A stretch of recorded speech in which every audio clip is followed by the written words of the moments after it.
Boo. Did I get you? Hope I didn't scare you too badly. But that was one opportunity I could not resist. Hello, chat.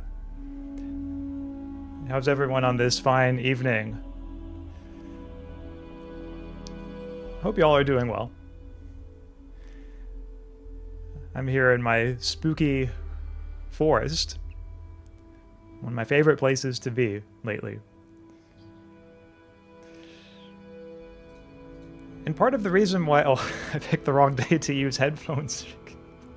Sorry, Tia Fair.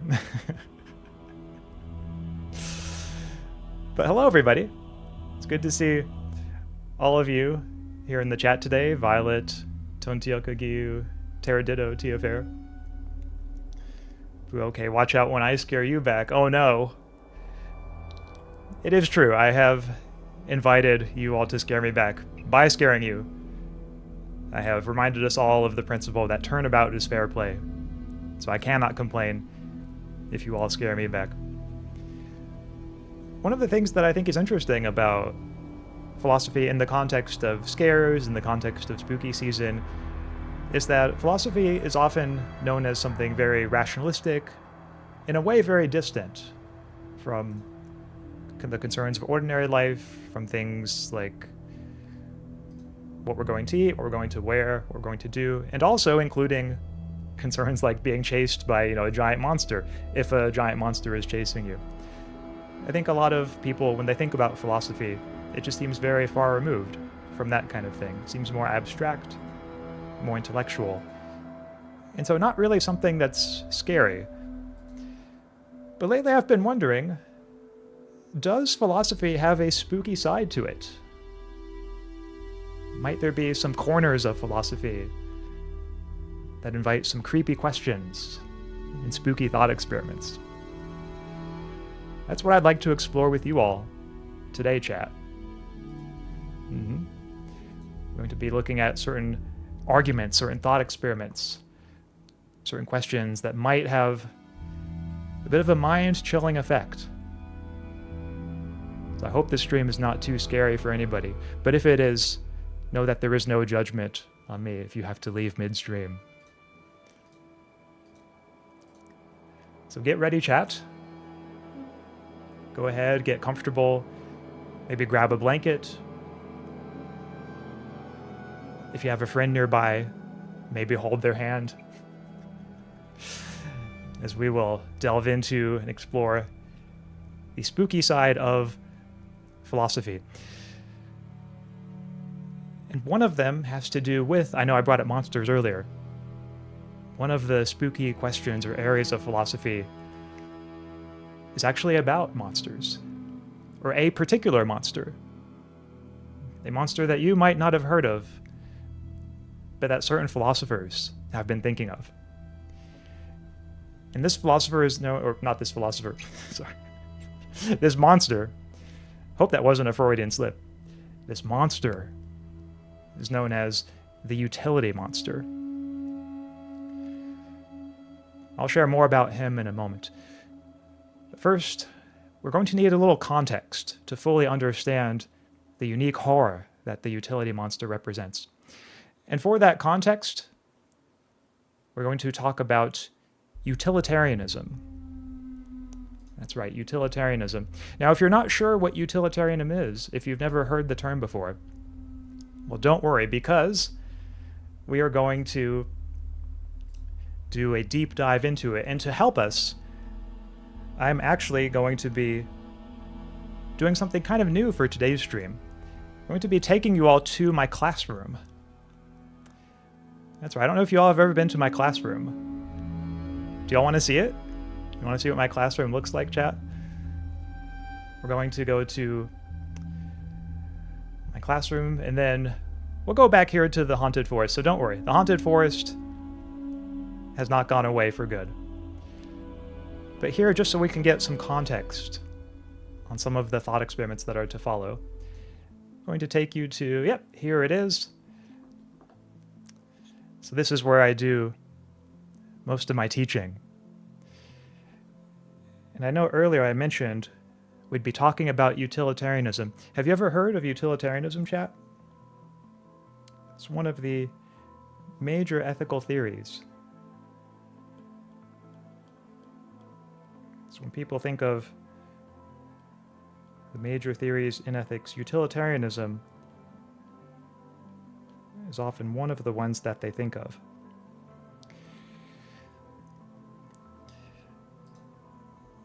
And utilitarianism has a few different components to it. So I'll be sharing some of the components. First, though, just for some historical information. If you've never heard of utilitarianism, some philosophers that it might be good to know. One of them is Jeremy Bentham, who is this gentleman right here. Yep, Jeremy Bentham. And he lived from, let's see if I have the years of his life. He was one of the early utilitarians. I believe he was an 18th century philosopher, mostly in the 18th century. And Bentham put forth an early kind of relatively simple version of utilitarianism. Oh yes, here we go, 1748 to 1832.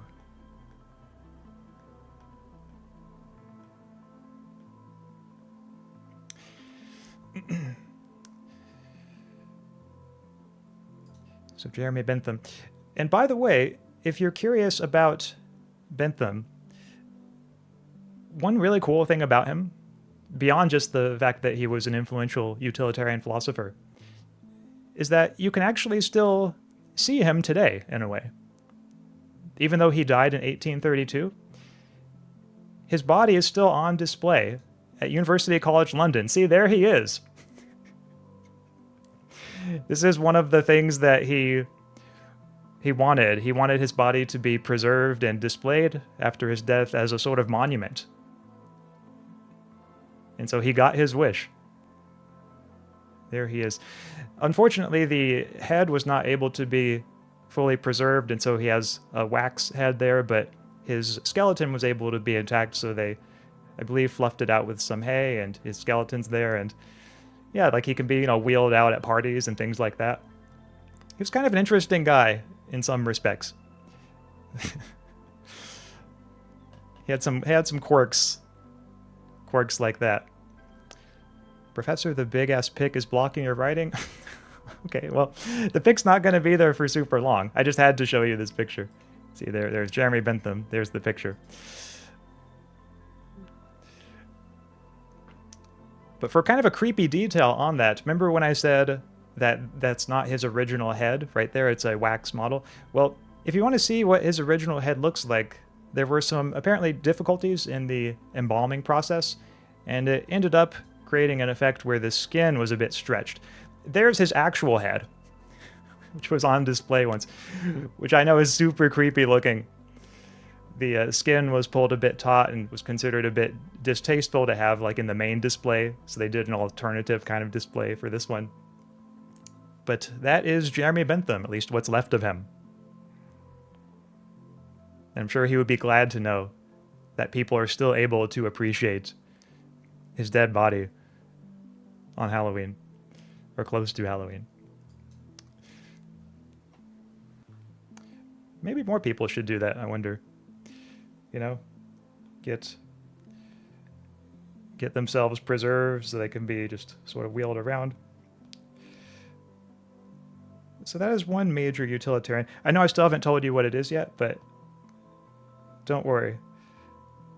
The background on the theory of what the theory's tenets are is coming soon.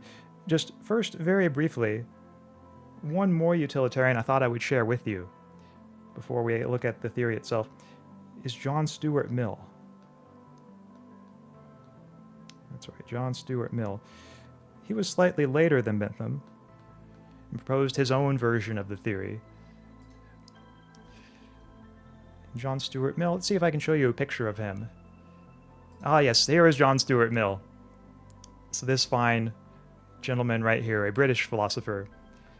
So Mill was 1806 to 1873.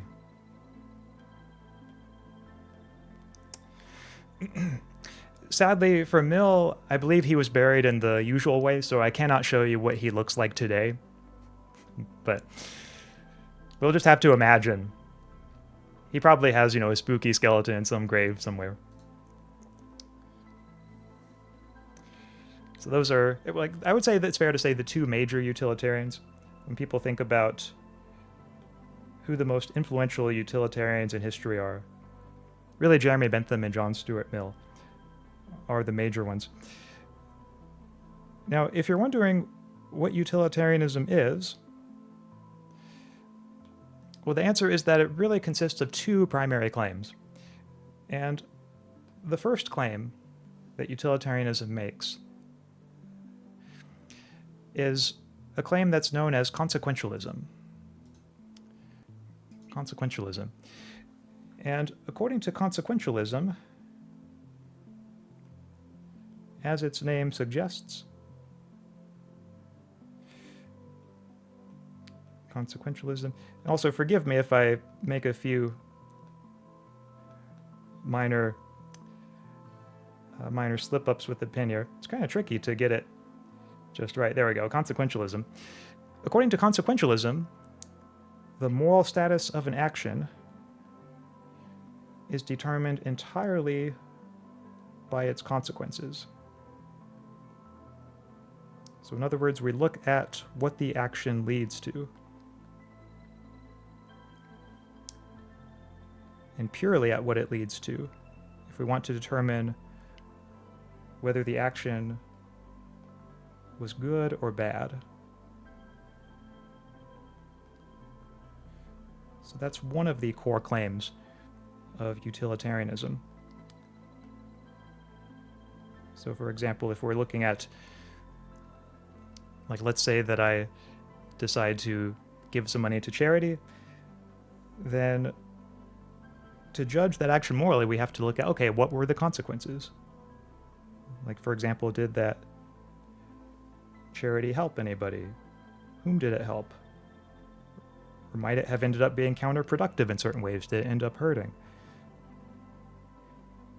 So consequentialism is the claim that that kind of issue is what entirely determines an action's moral status. Sorry, there we go. Consequences. And here's where I think a lot of people get confused. A lot of people will sometimes think, okay, isn't utilitarianism just the same thing as consequentialism? Sometimes these will be used a little bit interchangeably, but they're in fact not quite the same claim. So we need one more claim. I'll just do a little plus sign there to show we need these together. We need one more claim to get to utilitarianism. Because notice, consequentialism does not by itself say which consequences we should aim for. Consequentialism by itself is neutral on the issue of which consequences are the good ones and which are the bad ones. So for instance, if you held a view according to which a morally good action is whatever action maximizes the amount of redness in the universe, that would be a consequentialist view. Not a utilitarian view, but a consequentialist view. So if we're going to get to utilitarianism, what we need to add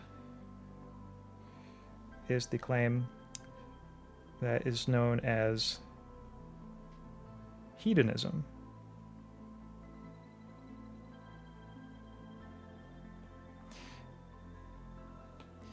Hedonism. And hedonism is the claim, I'll try to write this so that it fits on the board, is that happiness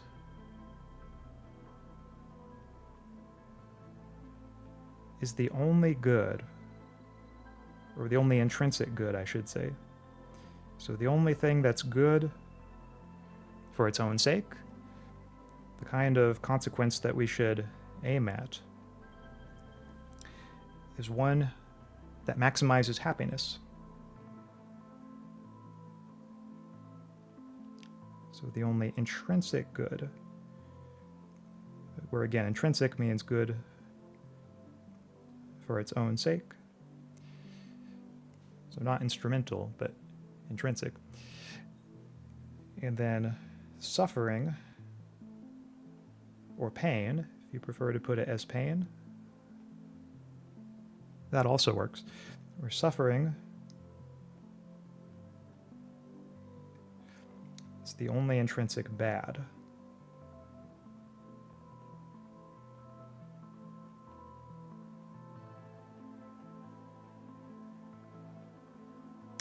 And when you combine these two claims, then what you get is a picture of what consequences we're supposed to aim at. So we're supposed to aim at increasing happiness and decreasing suffering in the universe. So the result, if we just want to put it in a way that's maybe in the form of just kind of one single unified principle, is that what you ought to do in any circumstance is maximize happiness and minimize suffering. So what you ought to do is whatever action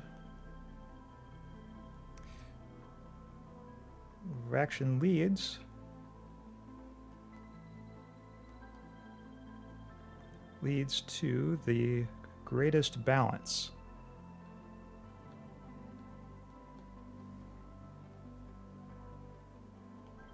Greatest balance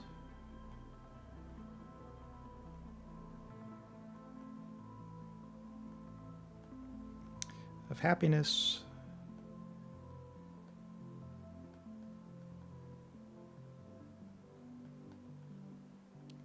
over suffering. And a lot of people have found this a very intuitively plausible picture of ethics, of what our fundamental moral obligation is. Because just think about certain actions that we tend to think of as morally good, like being kind to others. Well, on the utilitarian picture, we ought to be kind to others, like we ought to help others, because that makes people happy. It increases the happiness in the world. That's the explanation of why it's a morally good thing. And if we ask, okay, why ought we not to hurt others? Like, why is it morally wrong to just go around, like, randomly assaulting people, for example?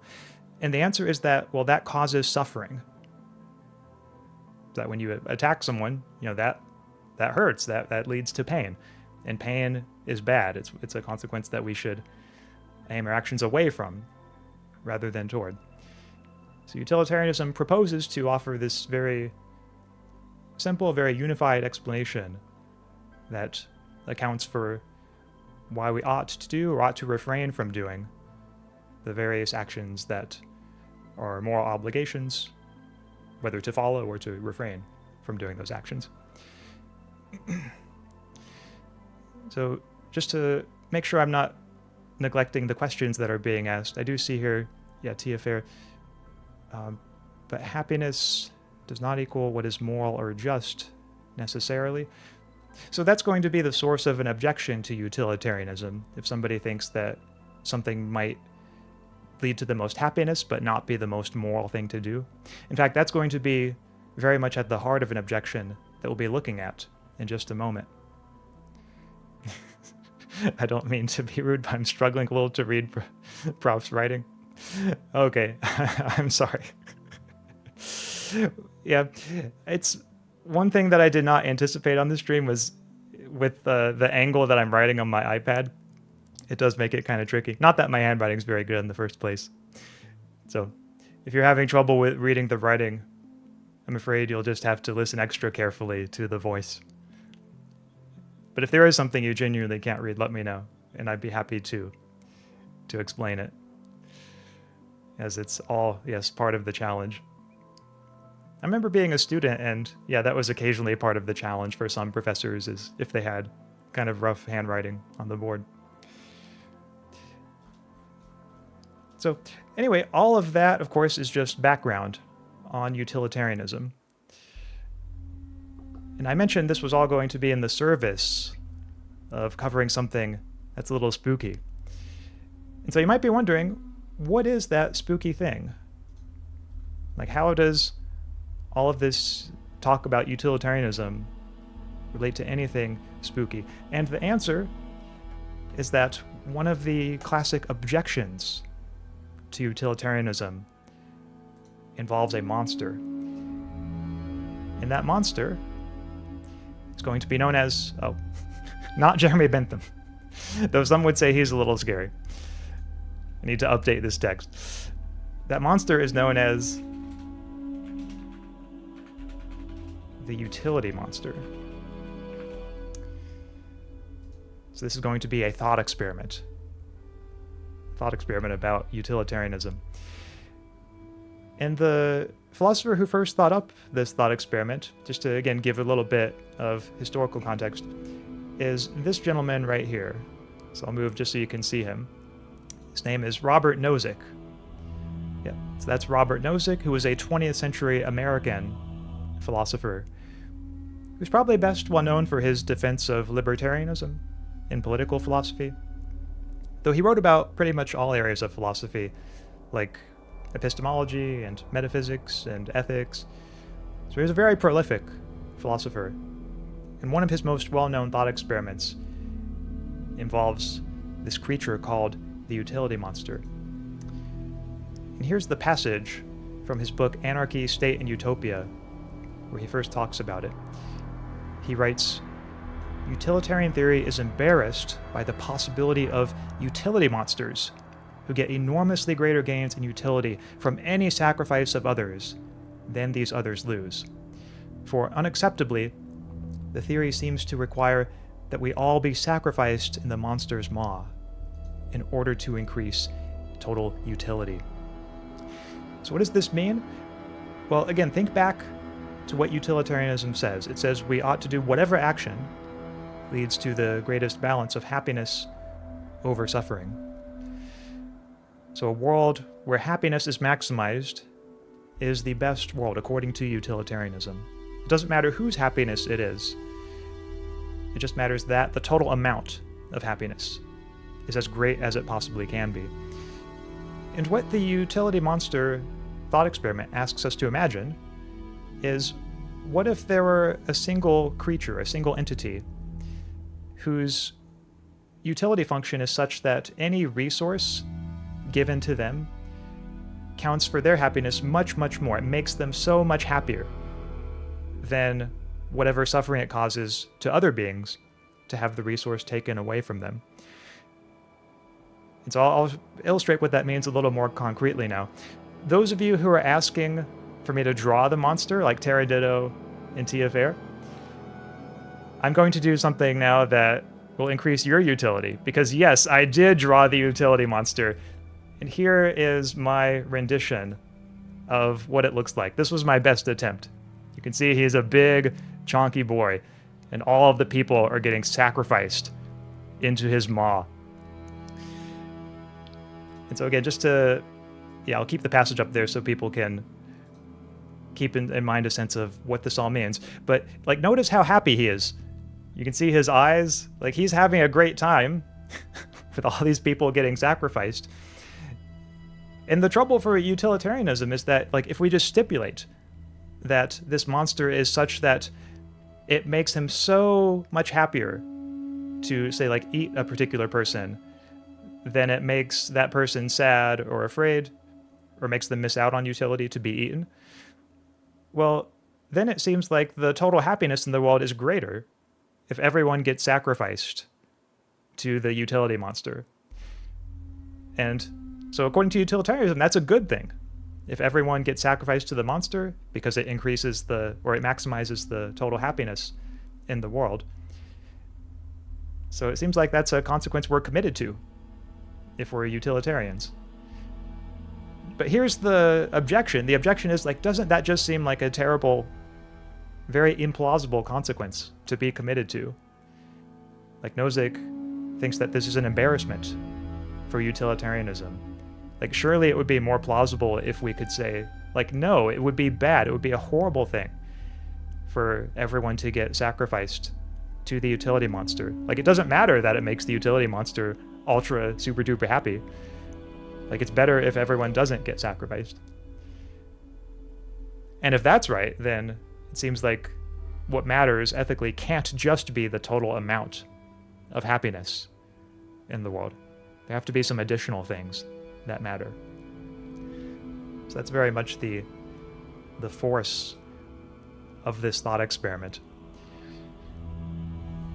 Or another way of putting it is that if we think of it just in terms of sheer numbers, to many or most people, it seems absurd to think that everyone else's life, that everyone else's well-being should be sacrificed for the sake of one individual's interest or one individual's well-being. Again, no matter how happy that individual would be about it, it just seems unjust, wrong, immoral, absurd to sacrifice everyone else for one individual. But what do you think, chat? Or what do you think, class, should I say? Is the utility monster a good objection to utilitarianism? Do you think this manages to take down the theory? Or even if it doesn't take down the theory, do you agree with Nozick that this is sort of an embarrassment for utilitarianism? It's an implausible consequence of their view. Or is there perhaps a response that utilitarians could give? Might they have some things they could say to sort of diffuse this objection? I think that's going to be one of the main questions that confronts us as we think about this case. Looks like Domo. Yeah, I think I was probably inspired somewhat by Domo in drawing this cannibalistic Domo. Reminds me almost of a cult. Oh, maybe like if the people are willingly sacrificing themselves, I guess I could see how one would think that. I tried to draw the pictures so that like the people looked kind of sad. Like, I don't know if it's showing up clearly in stream, but like I sort of drew the people's faces to where they're not looking very happy. But yeah, I guess it does kind of call to mind that sort of image nevertheless.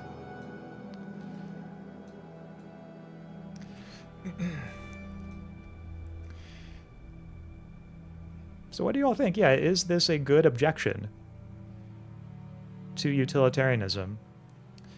Tia says, I broadly agree that it's an embarrassment, but I think the objection could be expanded on further. Okay.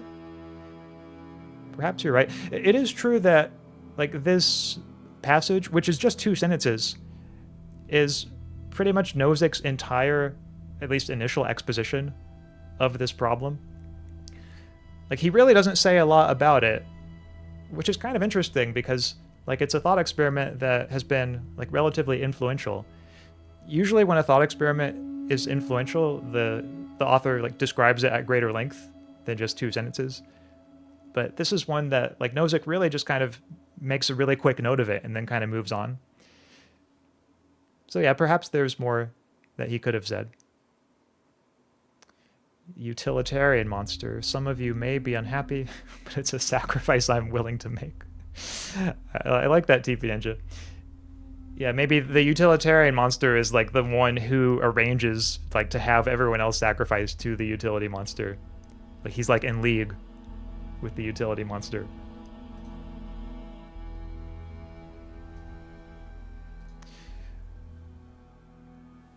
Surrender all mortal possessions to utility conflict. I think that, I don't know, in drawing him like this, I've maybe made the utility monster a little too endearing. Since people are calling him utility conflict. I mean, to be fair, I don't know exactly how Nozick was initially imagining the utility monster. I don't know if he imagined any particular way it was looking. But I know I, at least, if I were about to be sacrificed to it, I would be super scared. Though maybe I guess I would be scared whether it looked cute or not. Maybe that holds true. Holds true for most of you as well. Humian asks a good question. Yeah, would Descartes' evil deceiver be a scary philosophy? I suppose it could in a way. In that, I mean, it involves an evil demon, and demons are often known as scary, and to some people, just the very thought of being systematically deceived about their whole experience would be something that might strike a certain fear in them. But yes, as Tia says, I do have a video on that already, so if you haven't seen it, feel free to check it out. It's a video called Can We Know Anything? It's like a giant square cat. Truly, we should be sacrificed. It's for the greater good. Okay. Well, I tell you what. Now that we know what the utility monster is, I'm going to sadly have to take our friend the utility monster off of the screen so that we can look at some responses to him. So everybody make sure to get one last good look at the utility monster because he's going away now. So wave goodbye. Say goodbye to our friend. And we're actually going to go back to our classroom, to the chalkboard, because I want to show you some potential responses on behalf of the utilitarian. Not to say that these responses, I necessarily agree or disagree with them, but I do think that in showing an objection to a view, it's often worthwhile to consider, okay, like what might the view respond with? So yeah, let's see, like what can the utilitarian say on behalf of their view? And one thing they might say is that it's questionable, at least, whether this thought experiment is even conceivable. So it is, they might wonder, is the utility monster really conceivable, or is it just something that we really can't quite imagine? Is it something that's just not quite coherent? Because remember, what the utility monster thought experiment asks us to imagine. Oops, sorry, not conceivability. Is it even conceivable? Yep, here we go, conceivable. Because yeah, what this thought experiment asks us to imagine is a being who is such that its overall happiness from getting everyone sacrificed to it is billions or trillions of times greater than that of all the combined happiness of humans in the world prior to getting sacrificed to the monster. And or at least, you know, greater than, it doesn't have to necessarily be like billions or trillions of times, but like that is often how it gets described, is it's a being whose happiness is so inconceivably, see what I did there? I used the word inconceivably, it kind of came naturally to me. Maybe to avoid loading things too much, I'll just say is so much greater than the happiness of any human, or even like the humans considered all together as a group, that utility in the universe would be maximized by sacrificing everyone to this monster. And some people might worry, like, is that even a conceivable thing? Or is there just some inherent limit on well-being? Is there some upper limit, a limit beyond which it's just not possible for a being to be any happier? And if it's true that, like, it's just really not ultimately conceivable, a being like the utility monster is not really conceivable, well, then it seems like the thought experiment just might not really prove that much, because it's just not a coherent, you know, possibility in the first place if the utility monster is not even conceivable. Like, let's say it turns out that there's a limit on well-being, a limit on happiness, and the limit is such that, like, let's say the utility monster could only be, like, you know, twice as happy as the happiest human on Earth. Well, then we would have a pretty easy way of saying, like, okay, yeah, sure, we shouldn't sacrifice everyone to the utility monster, because that would not maximize utility. It's not that the utility monster's utility would just keep going up and up and up. Instead, it's that, like, we would reach the limit, and then utility would decrease if we sacrificed everyone to it, because we'd be missing out on more happiness than we would be gaining. So that's the a response that Derek Parfit, in his book Reasons and Persons, talks about briefly. He sort of imagines, or he asks, okay, like, is this really conceivable?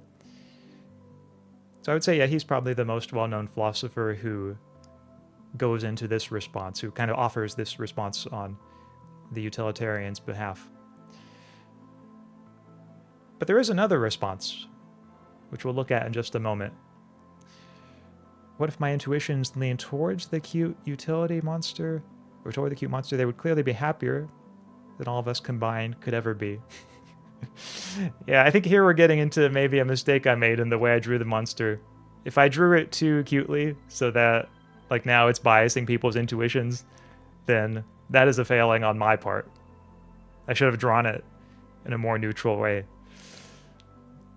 Because yes, it does seem we often have biases toward entities that are cute. Like, you know, cats and dogs and other pets. Chinchillas, that's a good one, yeah. Like, if the utility monster is like a giant, you know, chinchilla, basically, then, yeah, some people might think, oh, well, like, what's so bad about sacrificing everyone to it? Even though, like, plausibly, its cuteness has nothing to do with whether that's really the right action. But I can sympathize. I think I, too, I'm no less subject to biases of cuteness than anyone. So I've just described one possibility of a response that the utilitarian might offer. But it's a response that some people might wonder, like, okay, does this really work? Like, some might think, okay, like, maybe the utility monster is conceivable. And I know different people have different reactions, different thoughts when it comes to that question, but, like, if you're someone who thinks that the utility monster is a conceivable thought experiment, then, like, you won't be able to use this first response to defend utilitarianism from the utility monster charge. And so it's worth asking, like, okay, is there a different response? And there's at least one other response that I'm familiar with. So if you're interested in, like, how utilitarianism can be defended from the utility monster, and you don't like the first response, you might like the second one a little better. The essence of the second one is essentially to bite the bullet. And if you're unfamiliar with that term, to bite the bullet is a term that philosophers use, or a phrase philosophers use, that essentially just means to sort of embrace an implausible seeming consequence of one's view. In other words, if somebody says, like, hey, your view has such and such consequence, and, like, doesn't that seem awful? Like, we have to reject the view because of this. Biting the bullet would be to say, like, okay, yeah, my view does have that consequence, but we should accept the view anyway. Like, we should still, it's not a consequence that means we should abandon the view. So in this case, biting the bullet would be to say, like, yeah, it would be the right thing to do to sacrifice everyone to the utility monster, since that would maximize total utility. Now, if you're thinking, like, okay, does that really seem like a good response? And by itself, perhaps it's not. It's maybe somewhat flat-footed. But here's the thing. When it comes to a bullet-biting response, one thing that philosophers will often do is they'll try to sweeten it in certain ways. They'll try to show maybe it's not as implausible a consequence as it might at first seem. So show, like, it's not maybe as firmly against our intuitions as you might have thought. Too bad UtilityCon needs to settle for the McDonald's. Indeed, it is a tragedy for UtilityCon. But if you're wondering, okay, like, how could we sweeten the bullet here? Like, if a utilitarian is willing to say, yeah, sacrificing everyone to the utility monster would be the morally right thing, doesn't that just seem like such an intuitively implausible or absurd or monstrous judgment? Like, how could we possibly sweeten that bullet? Well, one way that's been proposed comes from the philosopher Richard Yetter Chapel, who is a contemporary philosopher. And in order to sort of sweeten this bullet for utilitarianism, he asks us to imagine a thought experiment that involves what he calls the negative utility monster. And I'll say what he means by that in just a moment. So the negative utility monster. Just for the sake of an abbreviation, we can call it, as he does, NUM, or NUM. That, again, is short for the negative utility monster. And the negative utility monster is a bit like the mirror image, the reverse of the regular utility monster. So the negative utility monster, its distinguishing feature is that it experiences massive suffering. So it's in a state of pain that is extraordinarily great, perhaps greater than that of any human, and also perhaps extended over time. Like maybe its suffering is great considered over the course of its life. Like maybe it has a much longer life than a typical human. Like maybe it lives for billions and billions of years and is just in a state of just immense suffering. Whereas the utility monster, the regular utility monster, is either neutral or really happy, like if everyone's getting sacrificed to it. The negative utility monster is doing awfully, just feels is experiencing, torture-like suffering at every moment. But also, like the regular utility monster, it has a much more sensitive utility function than a human.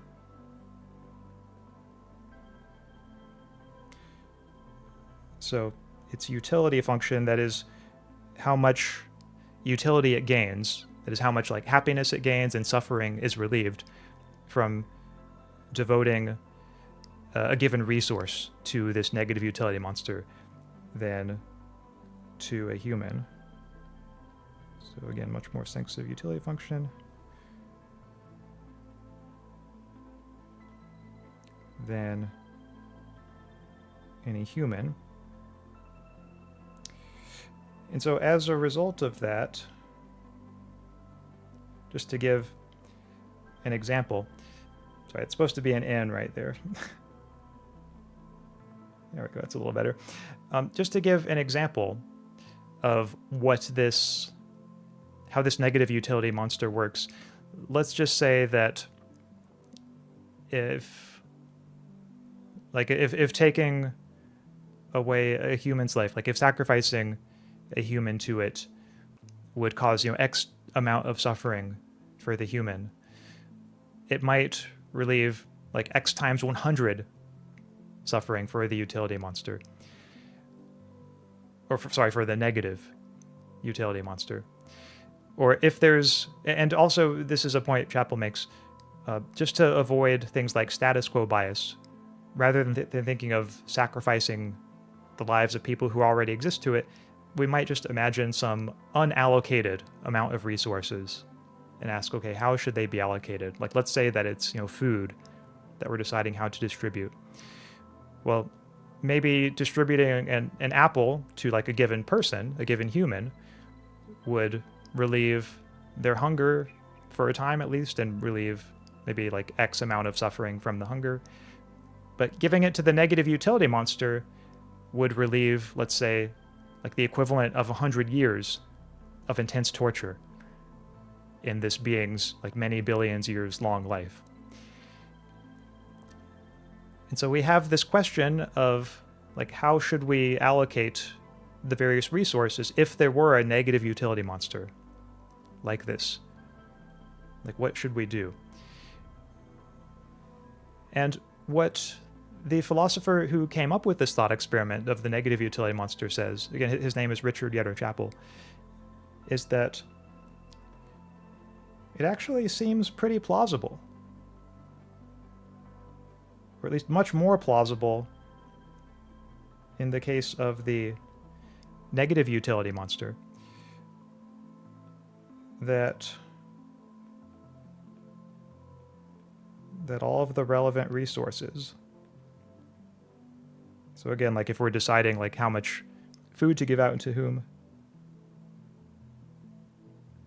all of the relevant resources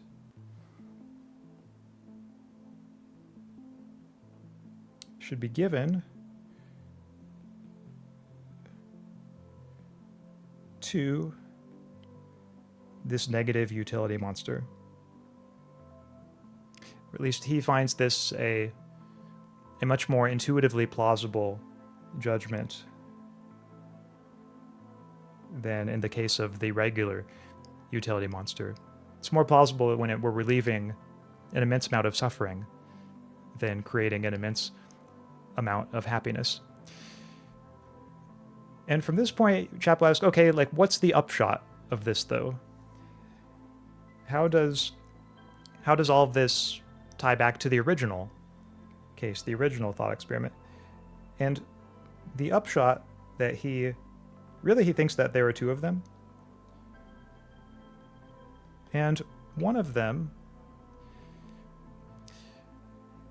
is that there's not necessarily anything objectionable about having one individual's interests outweigh others. Because it seemed like that was a real key part of the intuitive resistance to the original thought experiment of the utility monster. It was like, hey, how could this one entity's interests be so important that they outweigh everyone else's interests? But if we're willing to accept this judgment in the negative utility monster case, then it seems like we are in the end forced to say that there's not necessarily anything wrong with having one individual's interests outweigh everyone else, or everyone else's.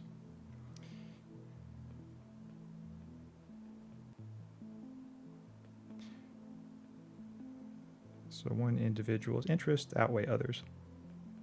And here by interests, I don't necessarily mean like things an individual's interested in, but more like things that make a person's life go better or worse. So this is the sense in which people will say like such and such thing is in your interest to do. It means it makes you better off. So outweigh others. So that already diffuses, or at least if we agree with this response to the objection, that diffuses some of the, perhaps even a large part of the initial utility monster case. But there is a question that remains here, which is like, okay, if that's true, like if there's not necessarily anything wrong with having one individual's interests outweigh those of other people, then doesn't that just kind of raise the question of like, why did the initial utility monster thought experiment seem so compelling? And Chappell has a response to this too. He proposes that what the negative utility monster case does is show that really what was going on in the original case had to do with something called the prioritarian intuition. So prioritarianism, which is a view in ethics that says that advances in well-being matter more when they are to the worst off. So benefits to an individual matter more the worse off that individual is. So again, this is the intuitive force.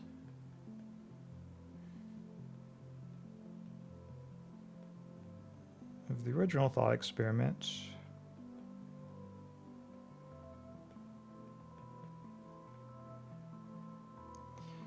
Is due to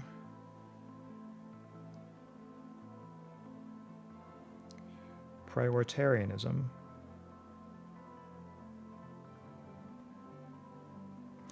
The reason why prioritarianism is being brought up here is that It's a viewpoint that a lot of people find very plausible. Like, intuitively, a lot of people want to say, oh, yeah, like, if somebody is doing very poorly off, like, if they're feeling really bad or if they're in a state of great suffering, then it matters more to help that person. It matters more to increase that person's well-being by a given amount than it does to increase the well-being by that same amount of a person who is doing much better. So that's an intuition that a lot of people have. And in the original utility monster thought experiment, we were considering the utility monster as a being who is doing like immensely well, who's like in a state of happiness that far exceeds that of any human.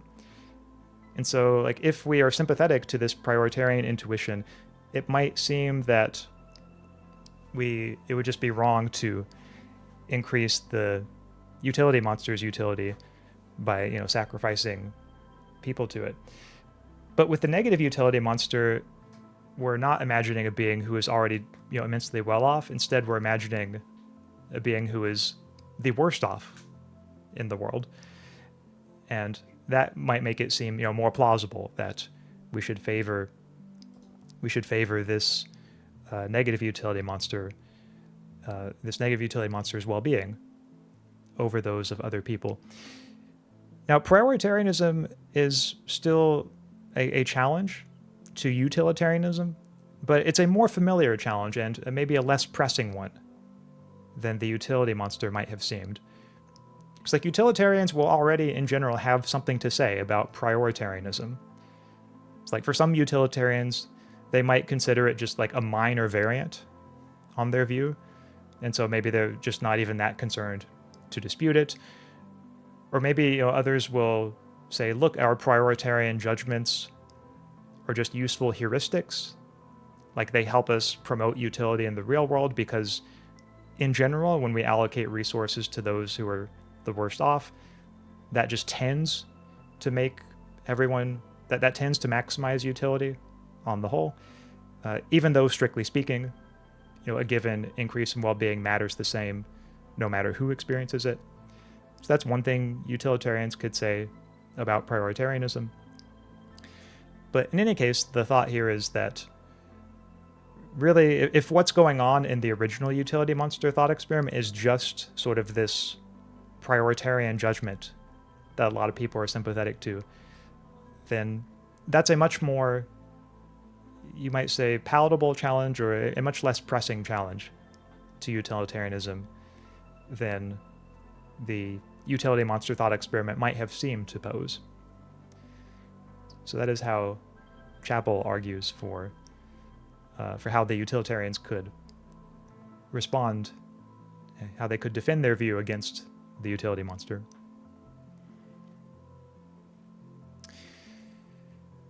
So yeah, any thoughts on that, chat? Do you think that these responses work?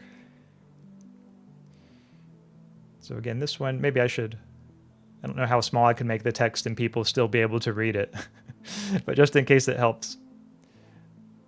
So yeah, the two responses that we looked at are, is the utility monster even conceivable? You might think it's not. Or if you do think it's conceivable, maybe you could just acknowledge, like, yes, we should bite the bullet here, but maybe we can sweeten it by appealing to this alternative version of the thought experiment, a version that involves this negative utility monster.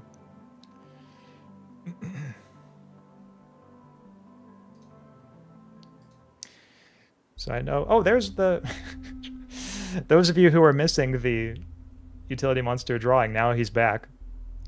So you get to see him one last time.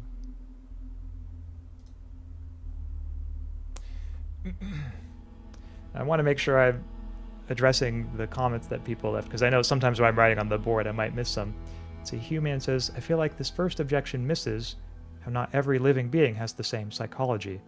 Kind of like how a deaf person who never met others might find it inconceivable for people to be able to hear.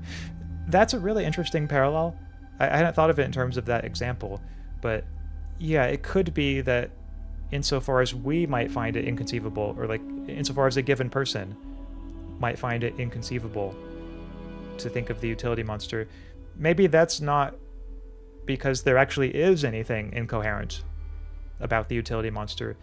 Maybe it's just that our limited human brains can't comprehend that degree of happiness.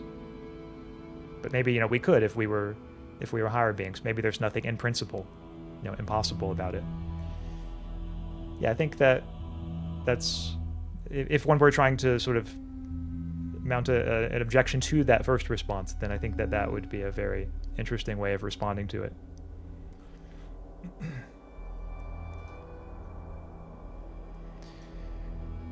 So alas, we shall now say goodbye to the utility monster once more, because there is another thought experiment that I want to share with you all. So if you haven't been too spooked out yet by the utility monster, this next thought experiment is one that is also maybe creepy, but in a different way. And it involves a murderer at a door. And not just any murderer, but an axe murderer. That's right, this thought experiment is willing to go there. And for some context on it, because this thought experiment is only going to make sense if I give some context on the theory that it's objecting to. The theory that this thought experiment is going to be put in the service of objecting to is that of Immanuel Kant, who is this gentleman, the guy with a really big head. Sometimes I think of him that way. You can see just his brain sort of bulging with intelligence. Those amazing frontal lobes that he had, Immanuel Kant. So Kant lived from 1724 to 1804. Those were the dates of his life. And he's often known as putting forth an ethical theory that is very much non-consequentialist. So Kant was certainly not a utilitarian. In fact, to show you kind of what he thought, because his ethical theory, I think, it's fair to say it's more complex than utilitarianism. So I'd like to make sure that I show you kind of in detail what Kant thought. So here is kind of just in broad outline, a very quick introduction to Kantian ethics. There's a lot to say about Kant, and a lot of his writing is not the easiest to interpret. I think it's fair to say he's one of the trickiest philosophers to write about or to think about, to sort of understand what he was saying. So a lot of the interpretation of his ethical theory is quite disputed. But nevertheless, I do think it's worth trying to see what we can sort of uncover by thinking of his theory. I'm just going to try to fix that E there. There we go. Kantian ethics. By the way, anybody ever heard of Kant in the chat here? So he's a philosopher who's, like, I would say it's fair to put him in the ranks of the sort of most highly regarded philosophers. Like, if I had to pick out like 3 or 4 who are most highly regarded, like, it would be, I think, Plato, Aristotle, and Kant, probably. Maybe adding David Hume there in the mix if we want 4. But yeah, it's almost impossible to overstate Kant's significance. Let's see, does the ignorance of the monster of utility towards the death of hundreds of people to feel a pleasure? I hope I understand a little.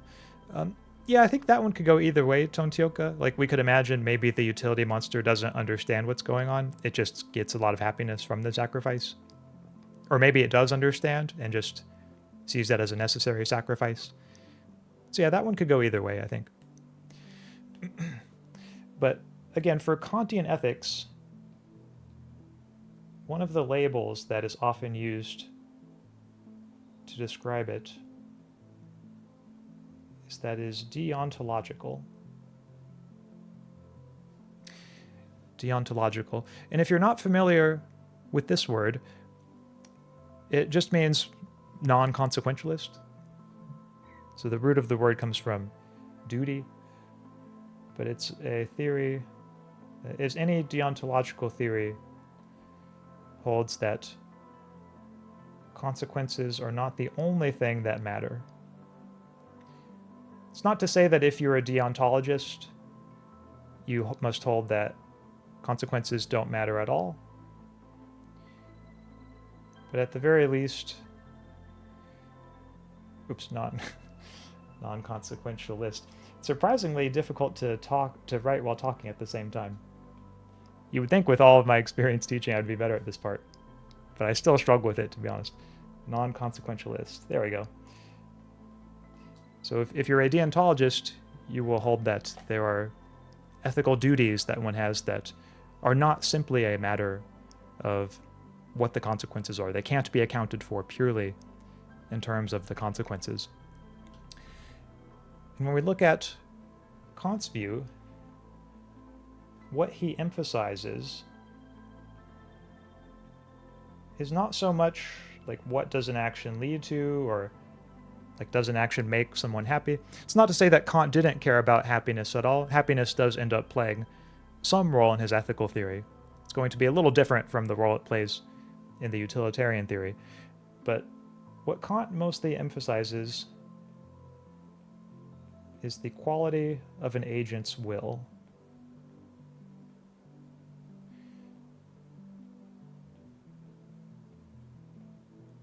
So the quality of an agent's will. In other words, if you look at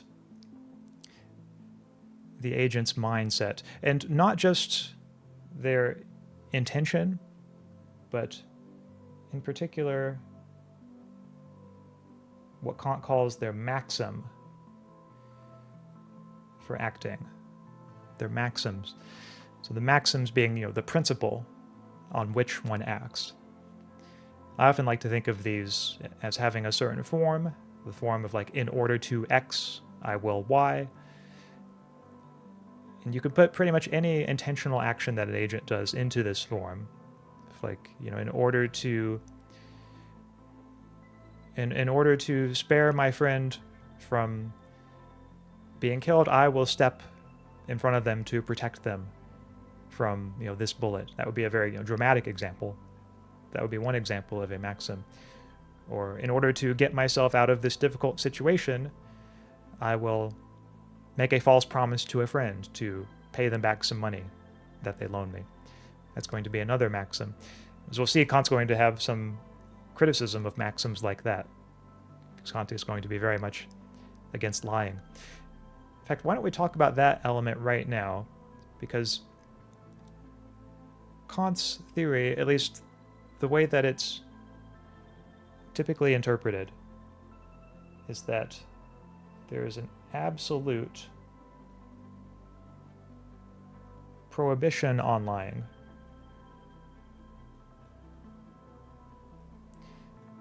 It is Kant thought that it was never morally permissible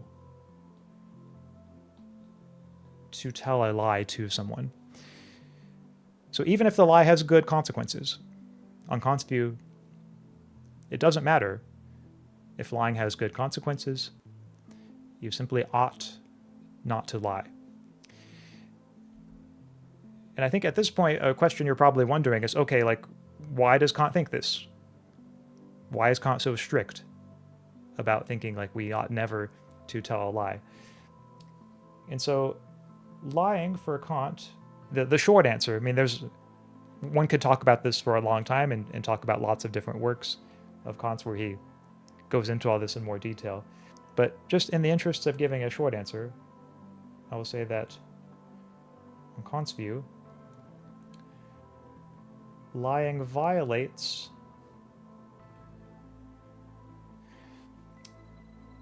something that he calls the categorical imperative.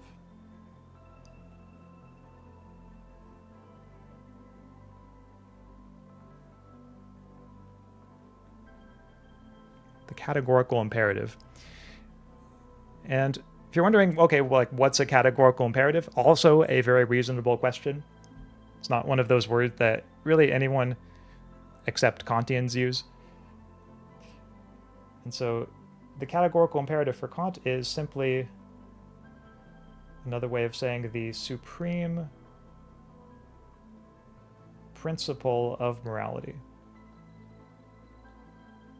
or the supreme principle of ethics.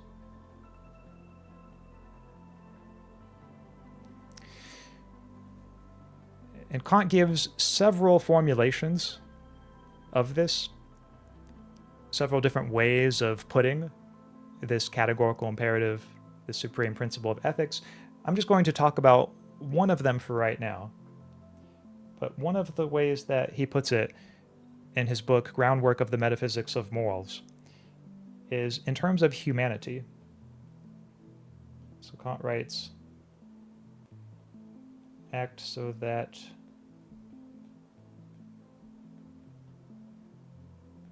you treat humanity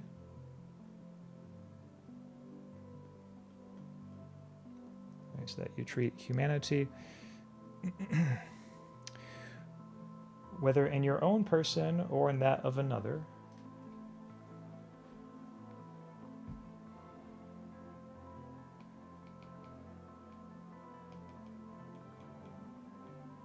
so your own person, so he includes this, your own humanity, not just other people's humanity, or that of another, always as an end,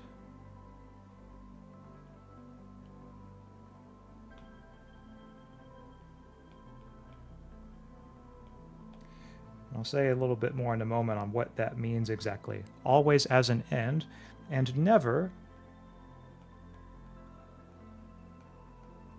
as a mere means.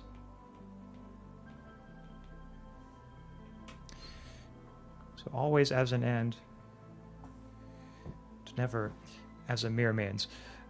I think the two most pressing questions that I think people will have at this point upon reading this quotation, well, one of them is, what does it mean to treat someone as an end, or to treat someone's humanity as an end? Because for Kant, humanity means something a bit special, a bit distinctive. He's not talking about humanity just in the sense of like human DNA, like any being that's genetically human. That's not really what Kant's interested in. In Kant's usage, humanity refers to the capacity to determine ends, that is, one's goals or one's aims, through rational choice. So when we speak of ends here, like another word that you might substitute for ends, if you're more comfortable or familiar with these words, are words like goals or aims, or something that's, valuable for its own sake, something that is aimed at for its own sake, not for the sake of something else. So in the case of treating someone as an end,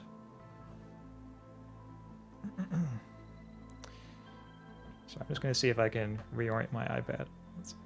Okay. Or actually, maybe I'll just put it like this. Yeah, that's better. So in the case of treating someone as an end, what that means is to treat them as if they're valuable for their own sake. So as if they matter in a way that doesn't just reduce to like what they can get for you or anything like that,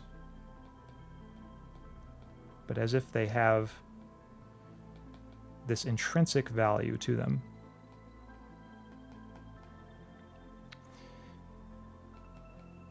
So again, as if they're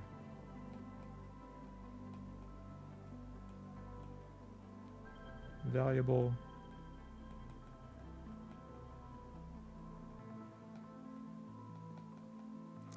for their own sake. And we can do that more specifically by doing things like respecting their autonomy. So autonomy is going to be a big focus for Kant. It is their capacity to set their own ends. It's like, in other words, we won't, interfere with other people's ends, except perhaps when we have to. We will let them pursue their own ends, their own goals, their own wishes, as they see fit. Like, we're not going to coerce or deceive them, because that interferes with people's autonomy. And also, to the extent possible, perhaps we'll even help people to achieve their ends. Like, that is a way of treating someone as an end. Like, if, say they have the end of being happy, and you help them to be happy, well, you are thereby treating that person as an end. And that is something Kant thinks we are called to do. Now, the contrast is if you are treating someone as a mere means. That is a mere means to an end. And Kant thinks this is something that we ought not to do. So treating someone as a mere means means treating them simply as a tool or an instrument for one's own purposes.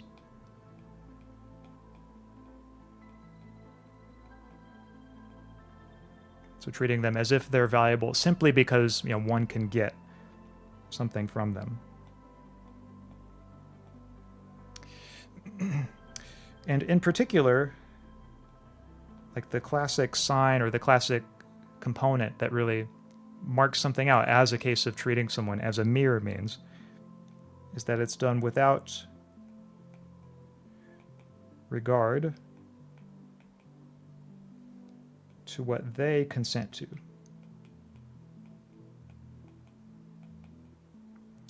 So without regard to what that person wants or what that person consents to.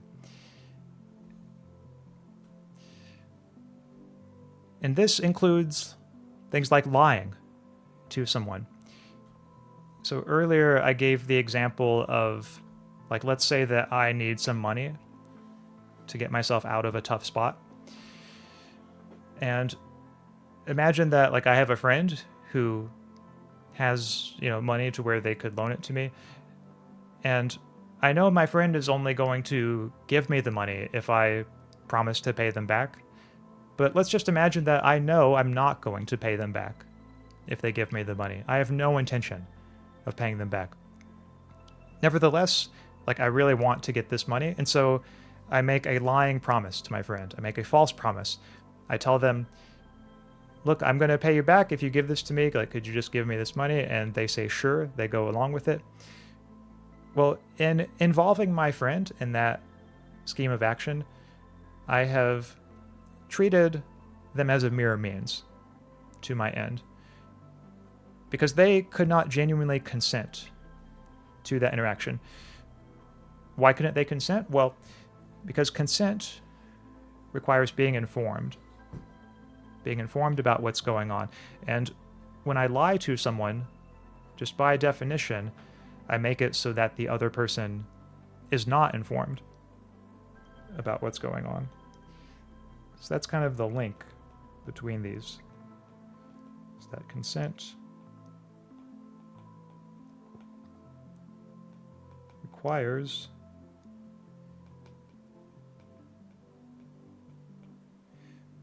being informed, and if I tell a lie to someone,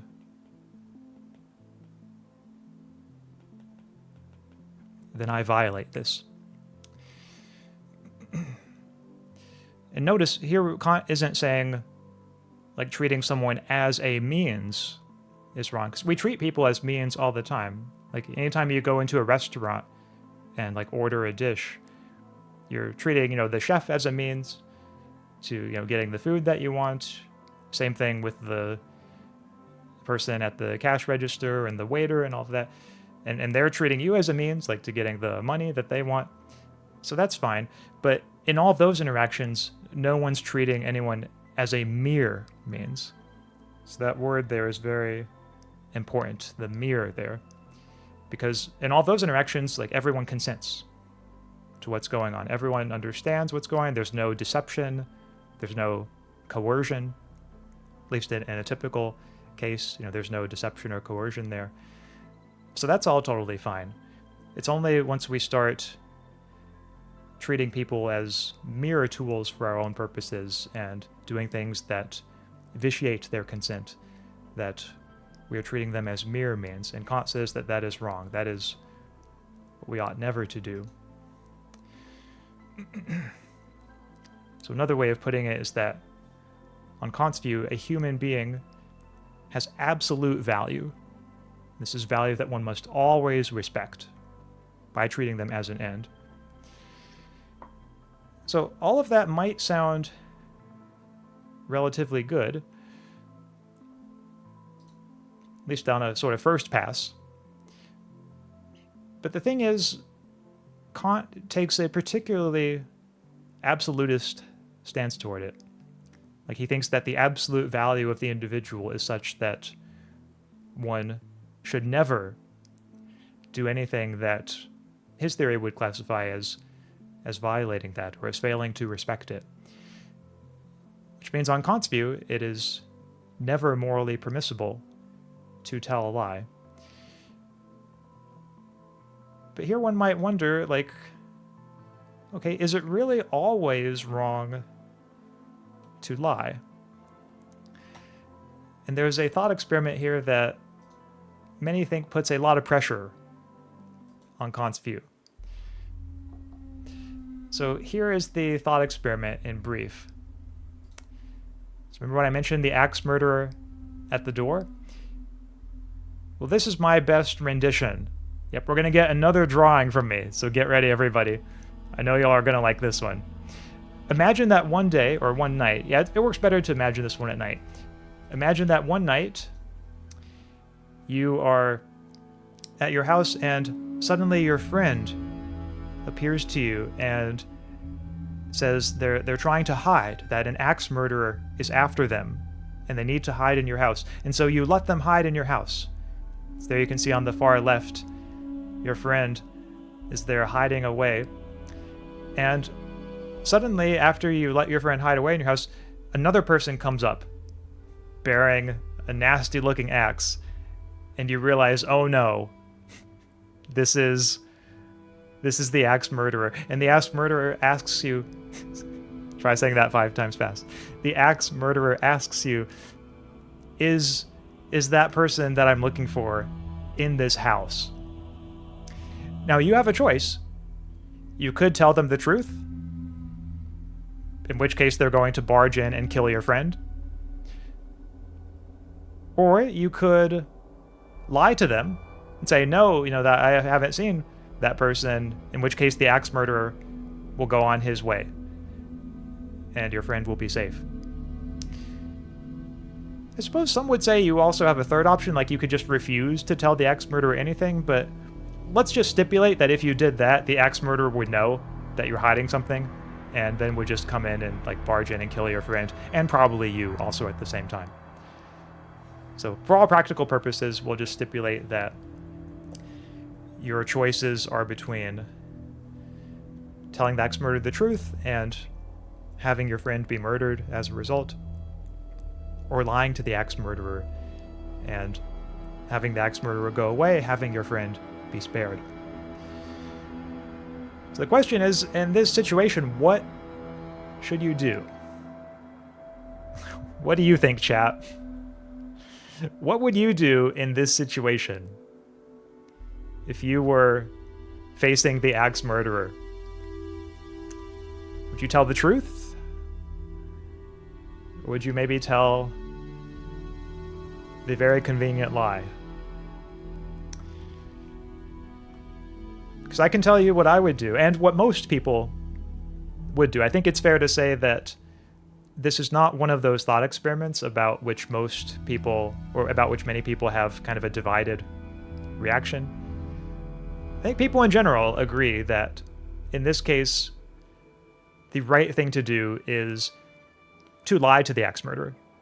To tell the axe murderer, no, that person isn't here, I haven't seen that person, in order to have your friend's life be spared. That at least seems like the overwhelmingly intuitively plausible judgment on this case.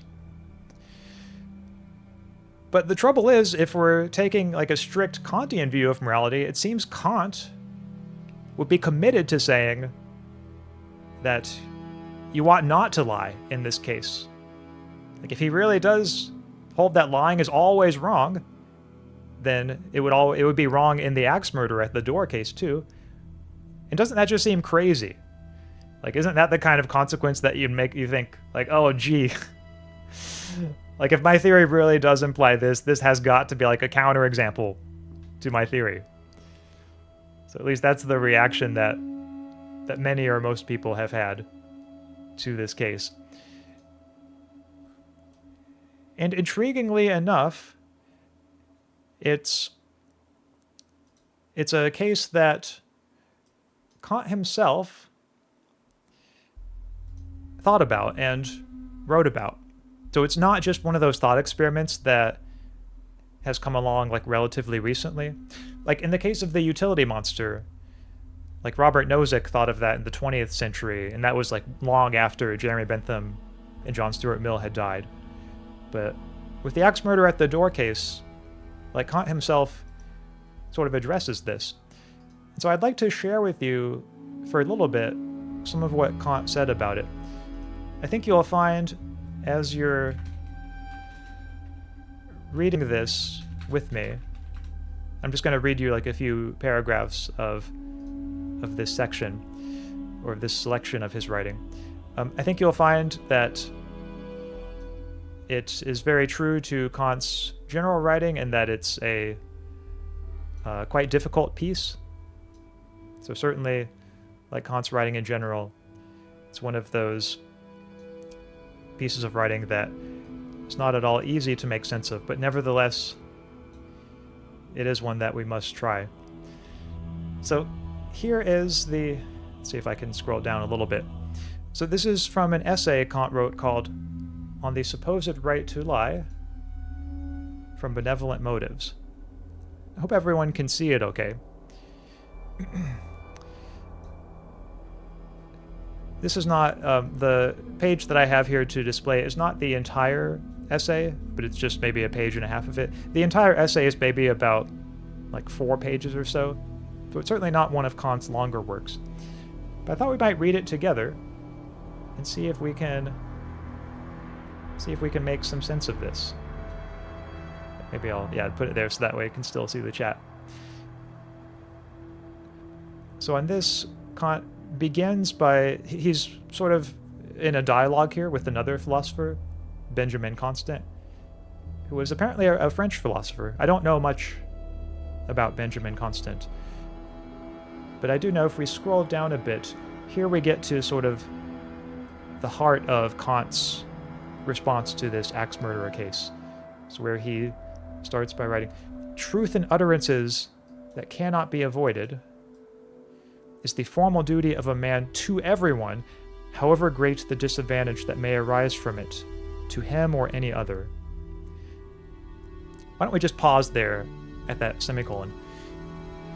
So Kant thinks, again, that this duty we have to tell the truth is really a duty that we have to everyone.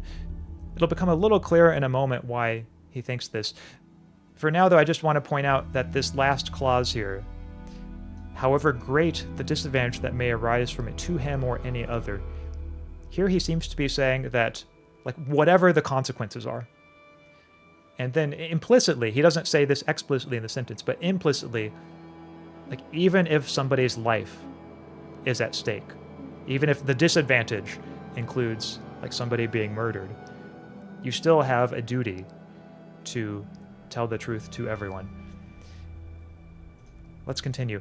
"And although by making a false statement, I do no wrong to him who unjustly compels me to speak, yet I do wrong to men in general in the most essential point of duty, so that it may be called a lie, though not in the jurist sense.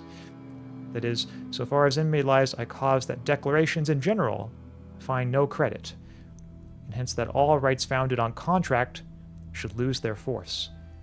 And this is a wrong which is done to mankind. So in other words, when we're acting, what Kant sort of imagines is we sort of have to ask ourselves, what if everyone did that? What if everyone acted on that principle, or that maxim, as Kant would put it, for acting? And we have to then envision, okay, could everyone act on a given maxim that I'm considering acting on? Or would there be some kind of contradiction that results? And what Kant is going to say, because this is another key part of his ethical theory, is that I ought only to act on maxims that can be universalized. There's maxims that everyone could act on without there being any contradiction. If I act on a maxim that can't be universalized, I am making an exception for myself, and that is something wrong, according to Kant. We're not showing respect for the moral law when we make exceptions for ourselves. And on Kant's view, whenever I tell a lie, I am acting on a maxim that not everyone could act under. There would be a contradiction that resulted. And this seems to be what he's getting at here when he says that I cause that declarations in general find no credit, and hence that all rights founded on contract should lose their force. In other words, imagine that everyone told lies whenever it was convenient to them. Well, if everyone did that, would anybody believe anyone anymore? Seems like we wouldn't, right? Because everyone would know that everybody lies, and if everyone knows that everybody lies, then no one is going to trust each other. But the very practice of making promises and telling people things requires that there be this initial trust that people have. And so I run into that contradiction where telling a lie, like in the case of a lying promise that I brought up earlier, requires that, like in that case, there be an institution, a practice of making promises. But if everyone were to make false promises or lying promises whenever it was convenient, then nobody would believe anyone's promises. And so the whole institution of promise making would break down. That's the kind of contradiction that Kant sees. So where he says this part, all rights founded on contract should lose their force.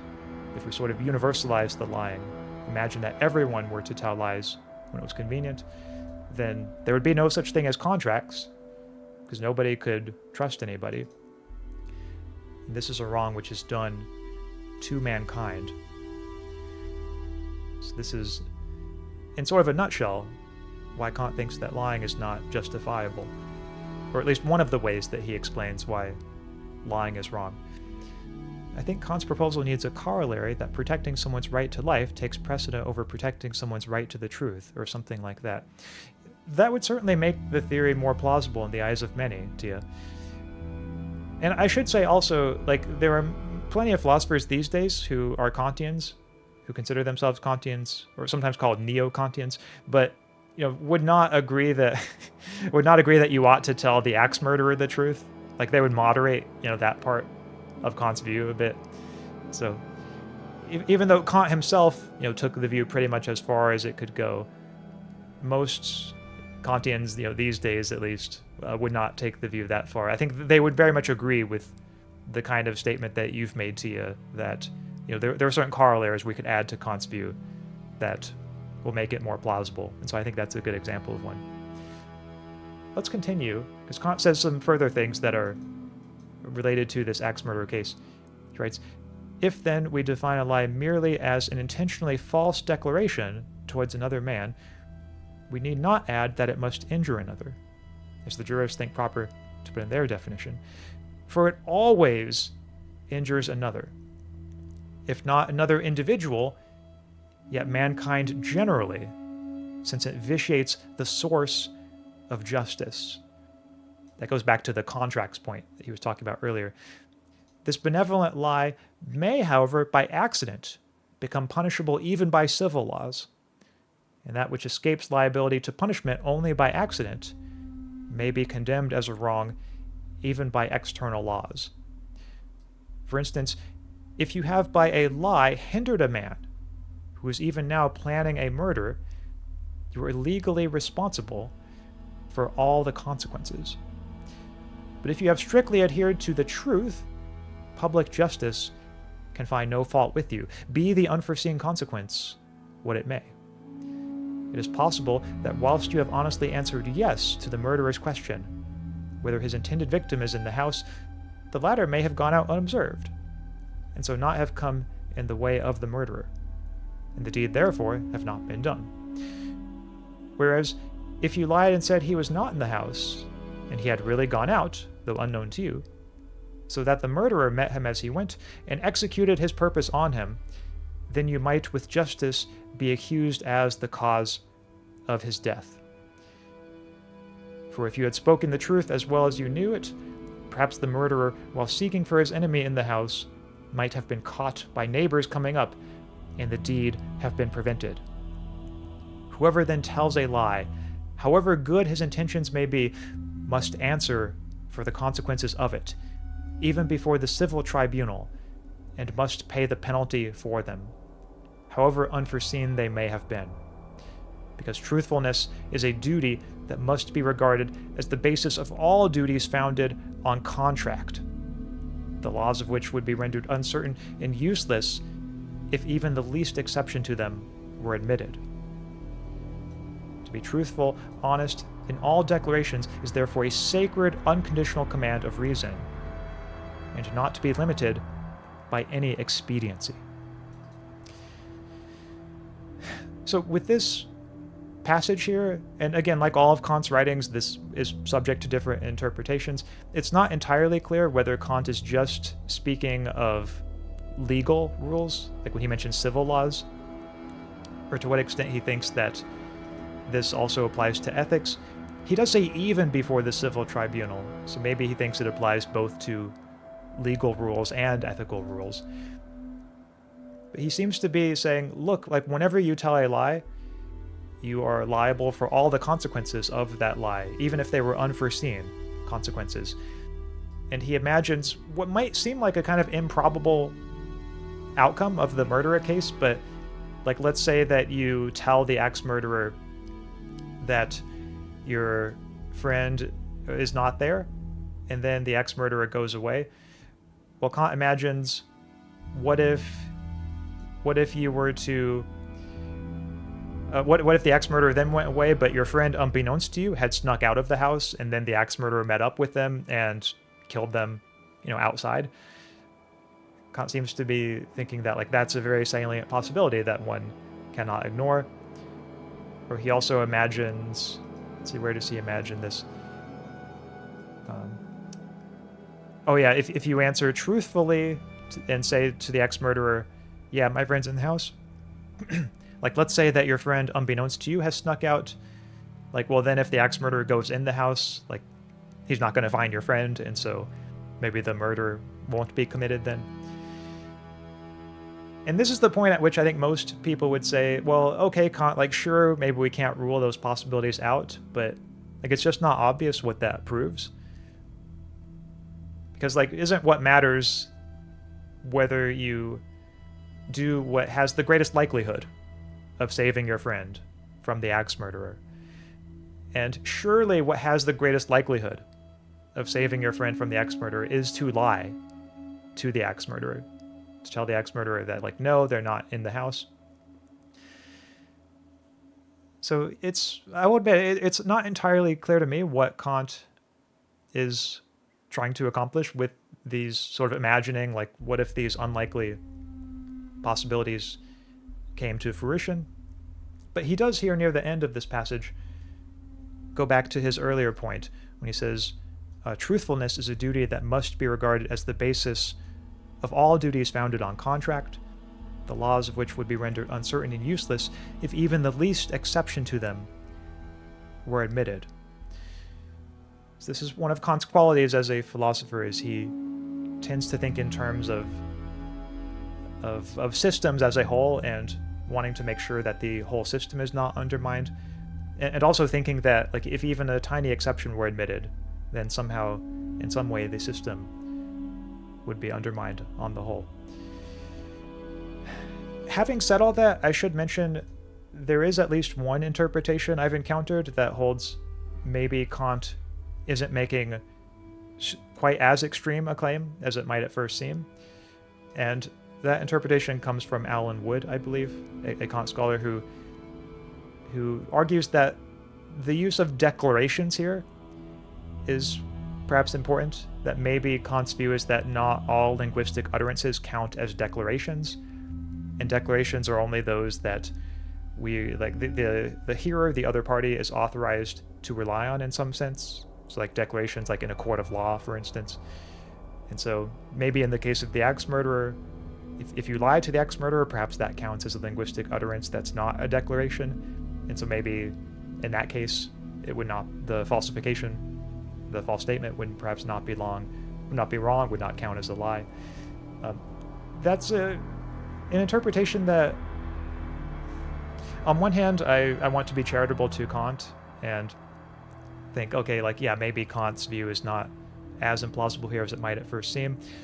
One thing that just makes me pause, though, about that is that it seems to me if Kant's view really were that it's not necessarily wrong to tell the axe murderer, to falsely tell the axe murderer that your friend is elsewhere, is not in the house, then it seems to me he would have been more inclined to just say that, or to say that more explicitly, because that would make his theory a lot more plausible. And at the very least, like on a first pass, this passage seems to be just sort of embracing the very counterintuitive consequence, biting the bullet, if you will, that, yeah, like it would be wrong to lie even to this axe murderer. So, like all of Kant's passage, I can't pretend to have the final definitive verdict on how this one ought to be interpreted, but it does seem at least that there's this, at least initial puzzle for Kant's view from this thought experiment, and he seems to be willing to go all the way with it. So, I know if I were hiding from an axe murderer and I had to pick a friend's house to hide in, and let's say one of my friends was Kant, I probably would not pick Kant's house as the first house to go hide in. Because I'd be worried he might actually tell the axe murderer the truth about where I'm hiding.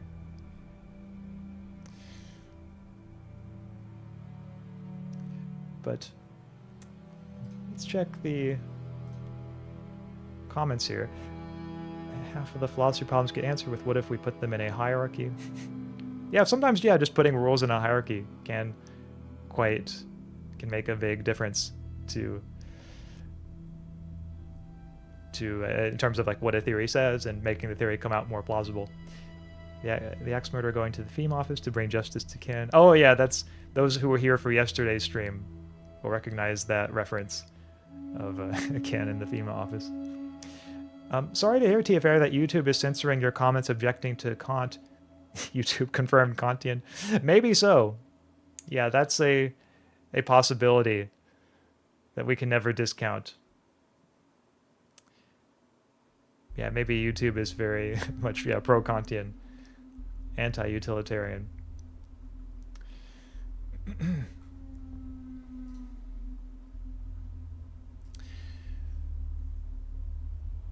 Now, chat, there is one more thought experiment, or maybe not even thought experiment, but one more question or set of questions that I would like to explore with you tonight. That's on the spooky side of philosophy. So in just a moment, I'm going to have to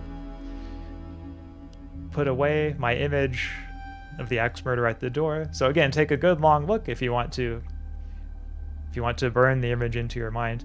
I know someone left a comment earlier saying that they were amazed at how good the house looked. Or maybe not how good it looked, but just just how it looked. Yeah, I don't know if I can find it here, but yeah, it was actually surprisingly difficult for me to get the house looking somewhat right. I had to definitely make a few revisions to get this to come out the way that I wanted it. But for now, let us turn the page. And what I'd like to share with you at this point, maybe I'll bring myself back here.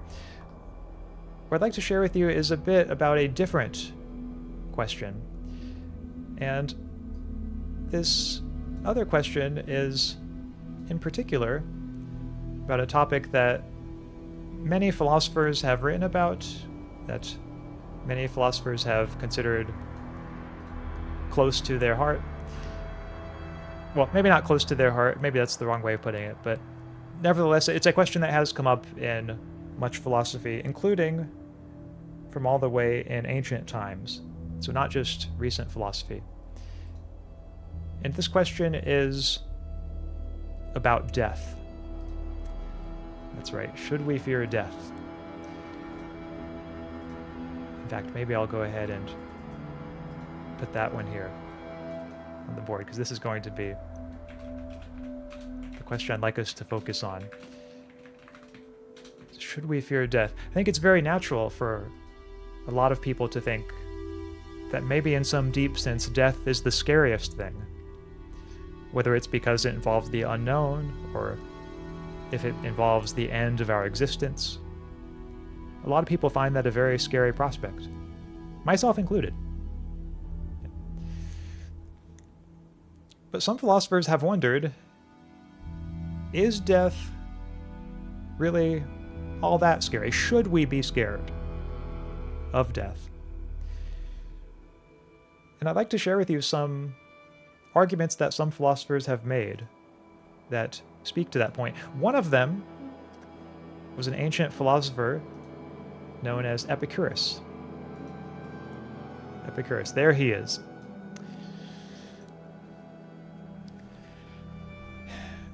And Epicurus thought, in a view that is perhaps somewhat counterintuitive for many people, Epicurus thought that death is not something to be afraid of, that death is not bad for us.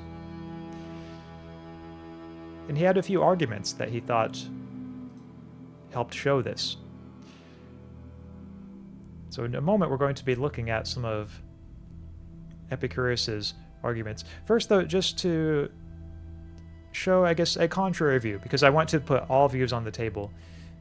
For the view that death is bad, or that death is scary, there's a classic poem by Philip Larkin. And the title of that poem is O Bad, which is a word that refers to a poem or a piece of music that's suited for the morning. I'm going to go ahead and share this poem with you. I'm going to read it to you, because it's a poem about death and being afraid of death, before we look at what Epicurus says. So yes, here's the poem. And this poem, again, I'll see if I can, I guess you can't see the title of it, it's off the screen, but oh, here you can see it kind of in the top left corner.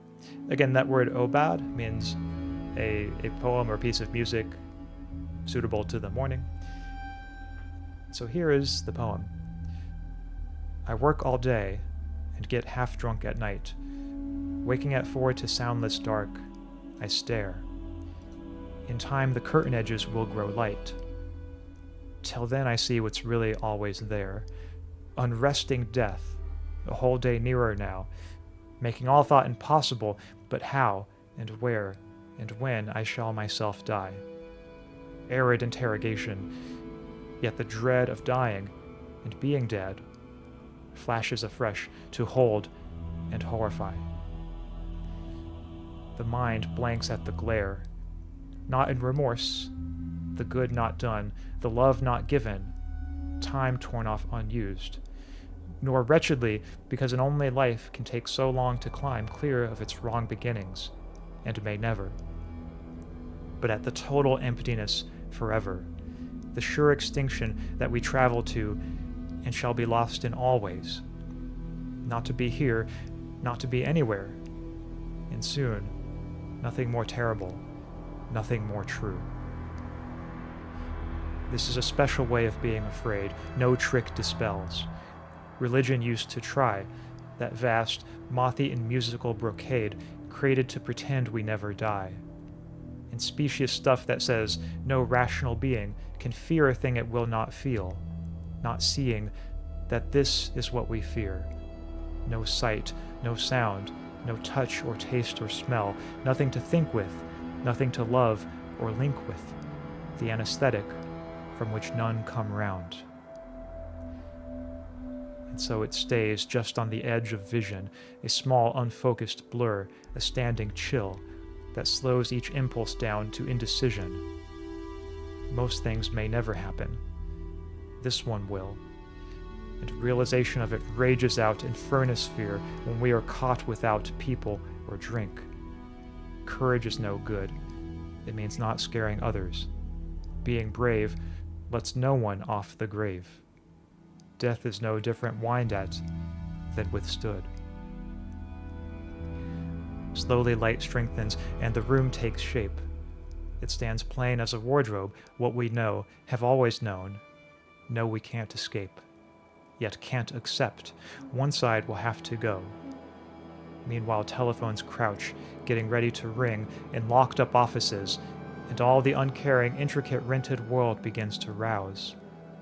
The sky is white as clay, with no sun. Work has to be done. Postmen, like doctors, go from house to house.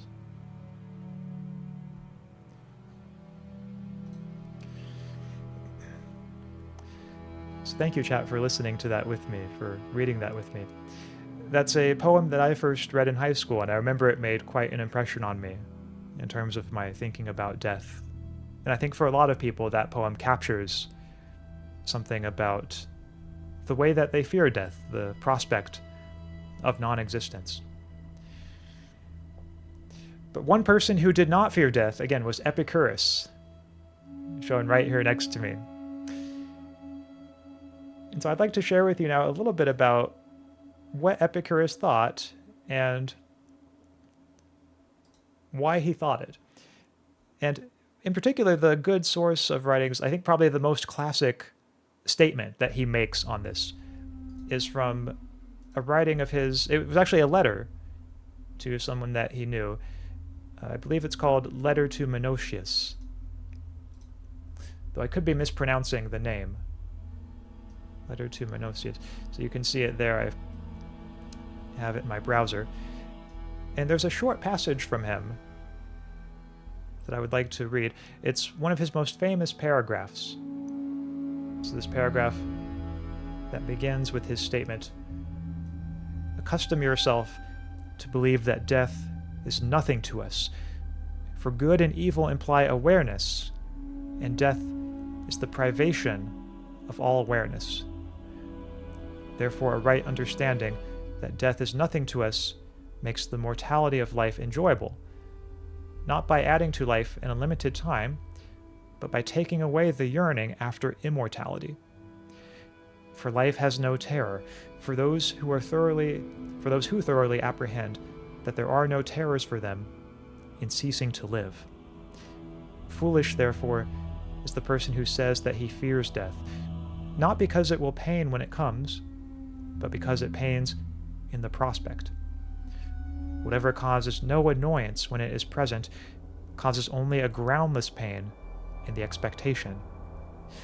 Death, therefore, the most awful of evils, is nothing to us, seeing that when we are, death is not come, and when death is come, we are not. It is nothing, then, either to the living or to the dead, for with the living it is not, and the dead exist no longer. But in the world, at one time people shun death as the greatest of all evils, and at another time choose it as a respite from the evils in life. The wise person does not deprecate life, nor does he fear the cessation of life. The thought of life is no offense to him, nor is the cessation of life regarded as an evil. And even as people choose a food not merely and simply the larger portion, but the more pleasant, so the wise seek to enjoy the time which is most pleasant, and not merely that which is longest. And he who admonishes the young to live well, and the old to make a good end, speaks foolishly, not merely because of the desirability of life, but because the same exercise at once teaches to live well and to die well. Much worse is he who says that it were good not to be born, but when once one is born, to pass with all speed through the gates of Hades. For if he truly believes this, why does he not depart from life? It were easy for him to do so, if once he were firmly convinced. If he speaks only in mockery, his words are foolishness, for those who hear believe him not.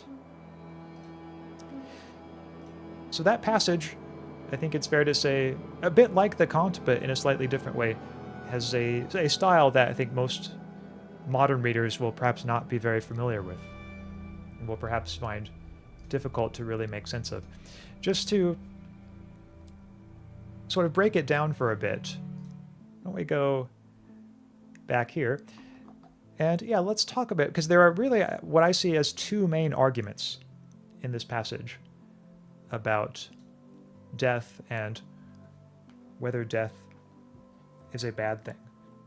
Did you all notice the two different arguments in that passage, chat? So here are sort of the arguments laid out in at least as straightforward a form as I can envision them. These will be Epicurus's arguments on why death is not bad. So the first one is going to look like this. We might view it as an argument with two premises and a conclusion. So it's going to be a relatively simple argument. And the first premise we might put this way, that if something is bad for you,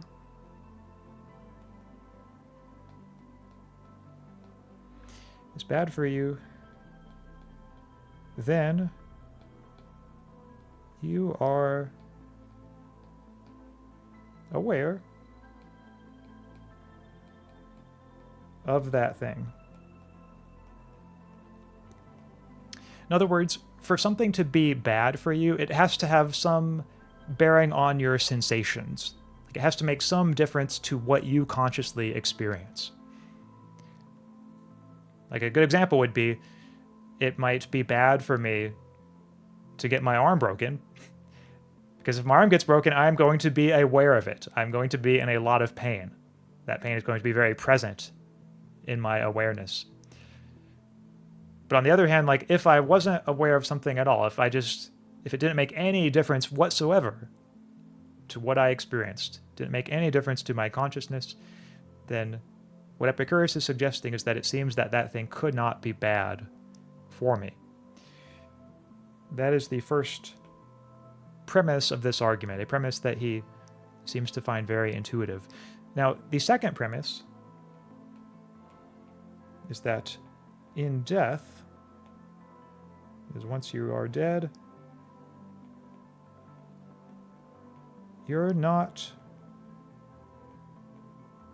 aware of anything.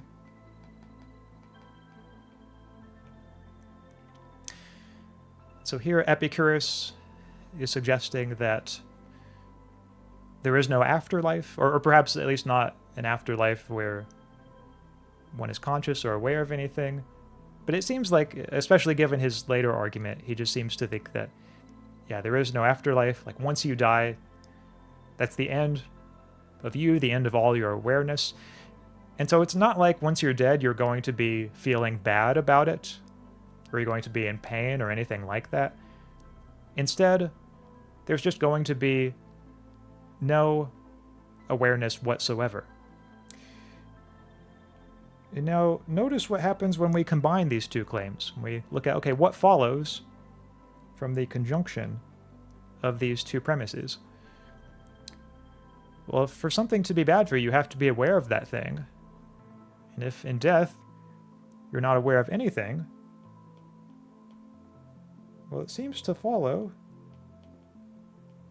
Epicurus reasons that death is not bad for you. It doesn't reduce your well-being. It doesn't make you worse off. And therefore, it's not something to fear. So we should only fear something if it's going to be bad for us, if it's going to make us worse off. And Epicurus writes, death just does not do that because it has no bearing on our awareness. So that is the first argument in this passage. But what do you all think? Is this a good argument? Or do you see any problems with it? Has Epicurus shown us that death isn't bad for you? There is another argument we'll be looking at from him in just a second, which was also in that passage, but I thought we might pause on this one for a little bit. Tia says, so bad equals pain, but death does not equal pain. So death does not equal bad. Yeah, I mean, that's kind of, I like the way of using like the equals and not equal signs to represent it.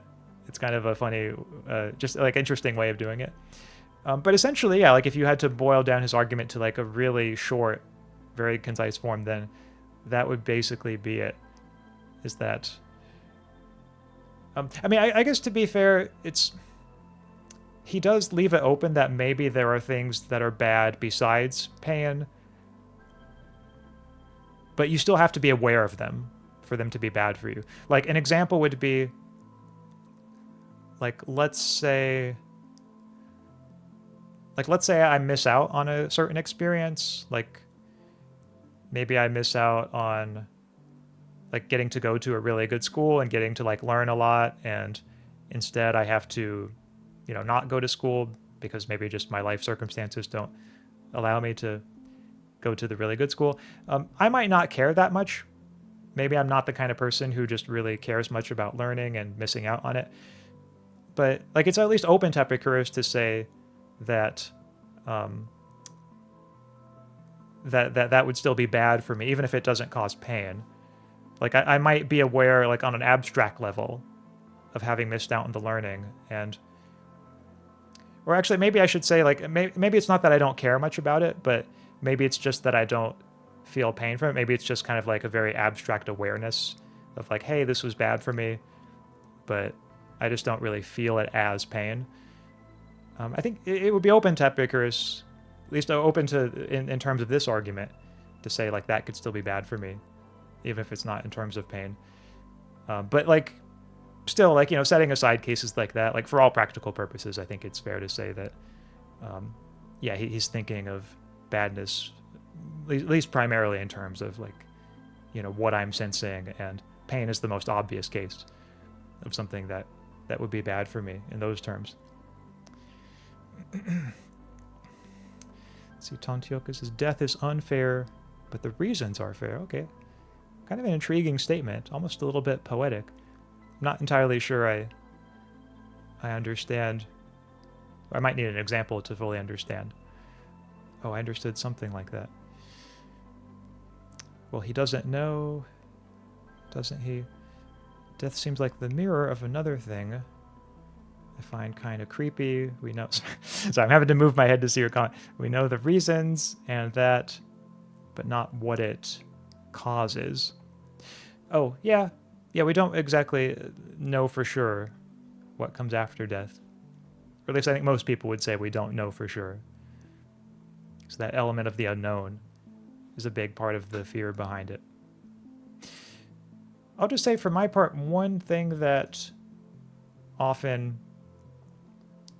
is viewed as an objection to Epicurus's argument is, well, first, like, here's a bad objection, and then there's a better one. So the bad objection is, like, what about, like, if death involves a lot of pain? Like, let's say you die by... let's say you encounter the axe murderer from the previous example, and, like, that's how you die. That's going to be a very painful death, and so, like, isn't that bad for you? The reason why that's a bad objection is that Epicurus would say, like, here we have to distinguish between the process of dying and being dead. And sure, the process of dying might be very unpleasant, might be very painful for someone, and that can be bad for them. But Epicurus's concern in this argument just really isn't about the process of dying. It's more about the state of being dead. So he's claiming that there's nothing bad for the individual about being in that state of being dead. So I introduced that as kind of a bad objection. The better objection, whether it ultimately succeeds or not, this is at least, I think, a more interesting, more serious objection, is about that first premise. That is, if something is bad for you, you are aware of that thing. You might wonder, like, is that really true? Is it true that everything that's bad for you has to be something you're aware of? Or are there any counterexamples to this? Can you think of any counterexamples, or potential counterexamples to this claim, chat? Because one potential counterexample that sometimes gets floated when people think about this claim is, like, what if you're in a romantic relationship with someone and it turns out your partner is cheating on you? But let's suppose, like, they do such a good job of hiding it that you never find out. In fact, like, you never even suspect it. It just has no entry point into your consciousness because their behavior toward you, let's just stipulate, is not any different from what it would be if they weren't cheating on you. So they're that good at hiding it. In that case, you're not aware of the cheating at all. The cheating doesn't have any influence on what you sense, on what you experience in life. It doesn't have any influence on, like, it doesn't make your experience in life less pleasant. It would if you found out about it. But the thing is, you don't find out about it, and your partner never even gives any clues that you would have access to. So it doesn't make you any less happy. It doesn't cause you any pain, the fact that your partner is cheating on you, because you don't know it. But nevertheless, like, isn't it still bad for you that your partner is in fact cheating on you? Doesn't it in fact make you worse off? Doesn't it make your life worse in some important sense that your partner is maintaining this big lie to your face? So that's a thought experiment that quite a few people have found to suggest that, like, hey, something can be bad for you even if it's not making any impact on your happiness, if it's not causing any pain, if it's, you know, something you're totally unaware of, it can still be bad for you. It can still make you worse off.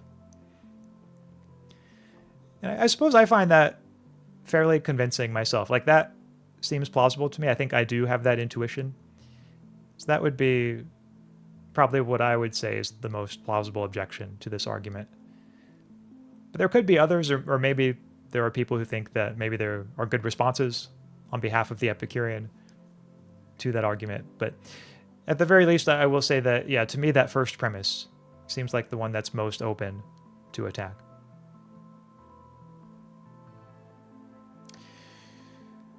But I mentioned earlier there are actually, two arguments, or at least two, that Epicurus gave in that passage that we looked at earlier.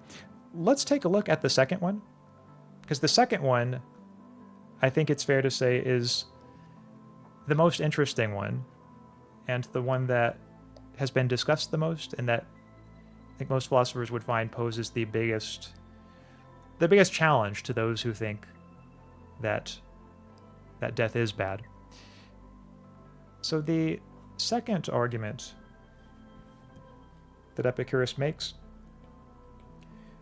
is a bit similar in spirit to the first one, but it's not quite the same.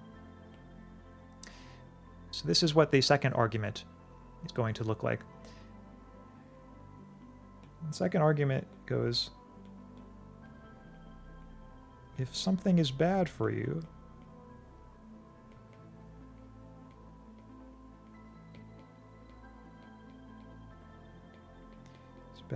then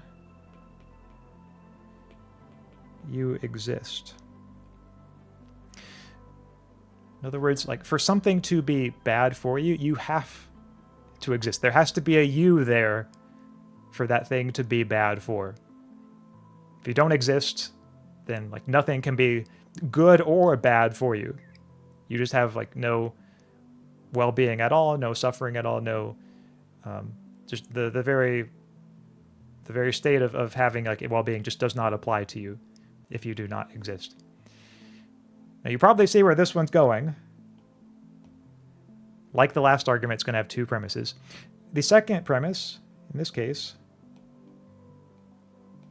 is in death, you don't exist.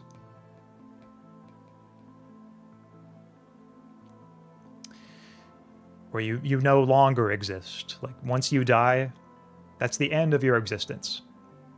The cessation of all your existence. Because again, Epicurus seems to be operating on a view according to which there is no afterlife. Which means that once we die, that's it. So combining these two together, if we ask, okay, what follows from the conjunction of these two claims? Well, it seems to follow that if both those premises are true, then death just can't be bad for you.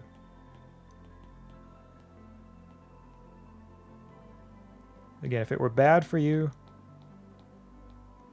you would have to exist for something, for anything to be bad for you, and in death you just don't exist. So it follows death is not bad for you, and therefore, as a further upshot, death is nothing to fear. But what do you think, chat? Is this, like, even if you didn't like the previous argument, might this one be better? Is this a more philosophically serious argument, perhaps? An argument that's harder to refute for why death is not a bad thing for the person who dies.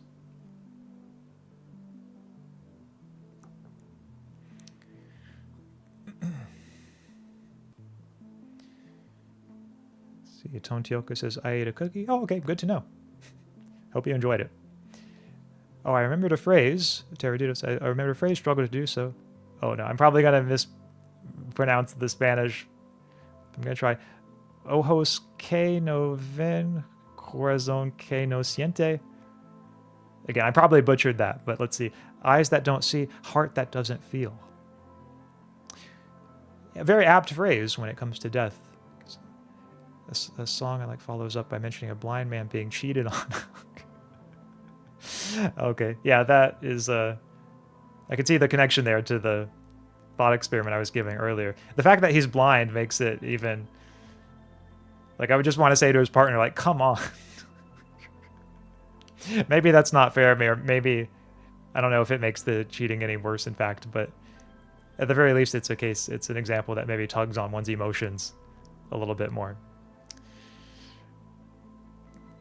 But yeah, I think that's a good case of, like, especially like with him being blind, maybe it's easier to imagine that like he never perceives any clues, since that at the very least any visual clues will be barred to him. And so yeah, maybe he just never ends up being aware of it. But a lot of us would still want to say like it seems bad for him that he gets cheated on.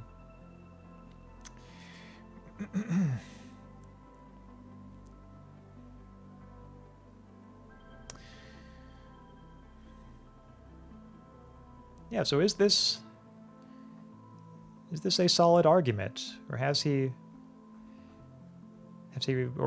he run into some problems with this one? Because for my part, like, I'll say I do think this one's harder to object to than the previous one.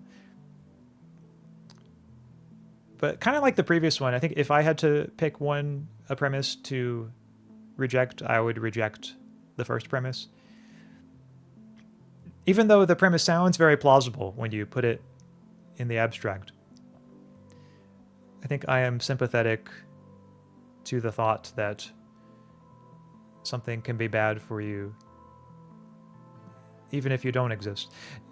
if there's any question about like how could something be bad for you if you don't exist, then I'm not going to go into this in too much detail, but just as a side note, there is a paper by the philosopher Thomas Nagel. Sorry, it's supposed to be an S there. Thomas Nagel. And the title of this paper, very aptly, is Death. And in that paper, Thomas Nagel defends what's often called the deprivation account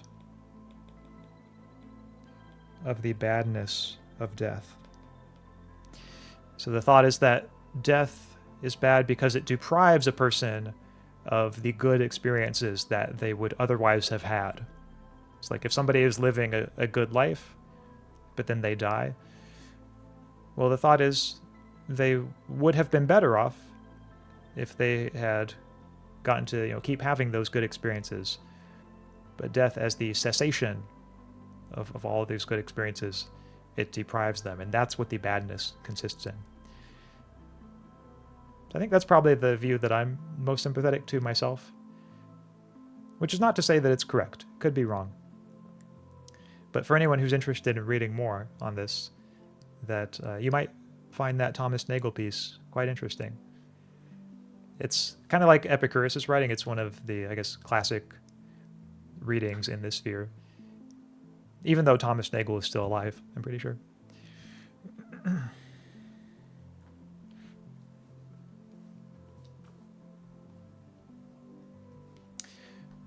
So I would like to share some cookies with you, but they're my mama's cookies. Okay, well, I wouldn't want to take your mama's cookies away from you, Tontioka, so that's fine. Hope you and your mama enjoy them. But another thing... Well, actually, I'll save that other point for later.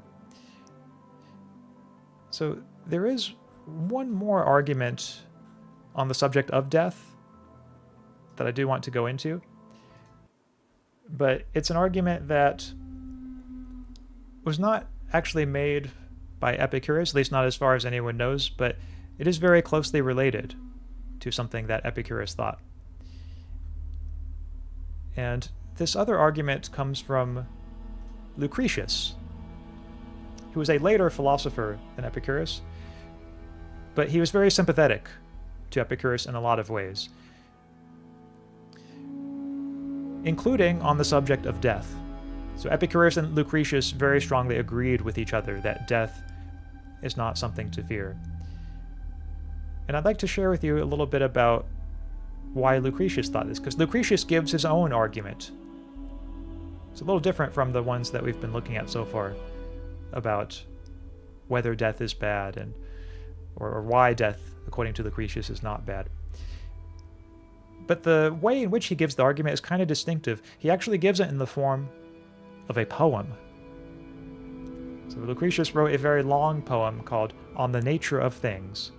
And he gives his kind of philosophy in this poem. I'm just going to share this poem with you. In this poem, let's see if I can find it here.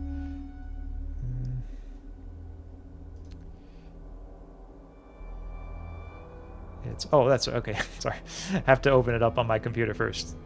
Okay, here it is, the excerpt of his poem, Lucretius excerpt.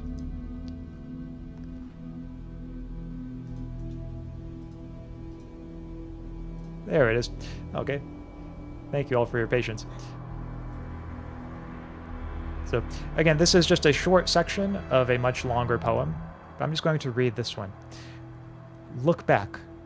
Nothing to us was all forepast eld, of time the eternal, ere we had a birth. And nature holds this like a mirror up, of time to be, when we are dead and gone. And what is there so horrible appears? Now what is there so sad about it all? Is not serener far than any sleep? Now that, again, I understand could be a little tricky to work out what he means. At least it is for me. Like, I have to go back over this language a few times and kind of make sure I'm following it all. So leave it up there in case anybody wants to look. It's very eloquent language and very evocative, very suggestive. But the cool thing about it, chat, is that there is an argument being given in this passage. An argument for why death is not something to fear, for why death is not bad for the individual. And so I want to share this argument with you. Or I would like to share it with you in maybe a form that's a little more straightforward than what Lucretius wrote. A little more, perhaps, digestible, easier to evaluate philosophically, maybe, than the way it appears in this poem. So the way that we can maybe summarize it, if we're trying to sort of put it in a way that invites philosophical sort of reflection. In fact, maybe I'll just go ahead and title this Lucretius's Argument, just to distinguish it from the Epicurean arguments. Though like the Epicurean ones, it can be put in the form of a two-premise argument. And the first premise goes like this. For premise number one, we can say, if non-existence after death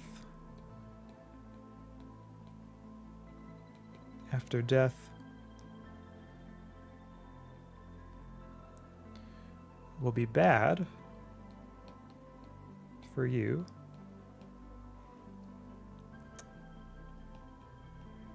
then so was non-existence before birth.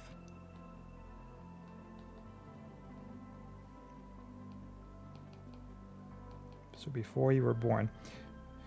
In other words, what Lucretius asks us to pay attention to here is that when it comes to non-existence, a lot of people think, oh, okay, yeah, death, I'm not going to exist after I die. But there's another period of non-existence that we tend not to think of. And that is the period of time before we were born. So before we were born, at least presumably, we did not exist.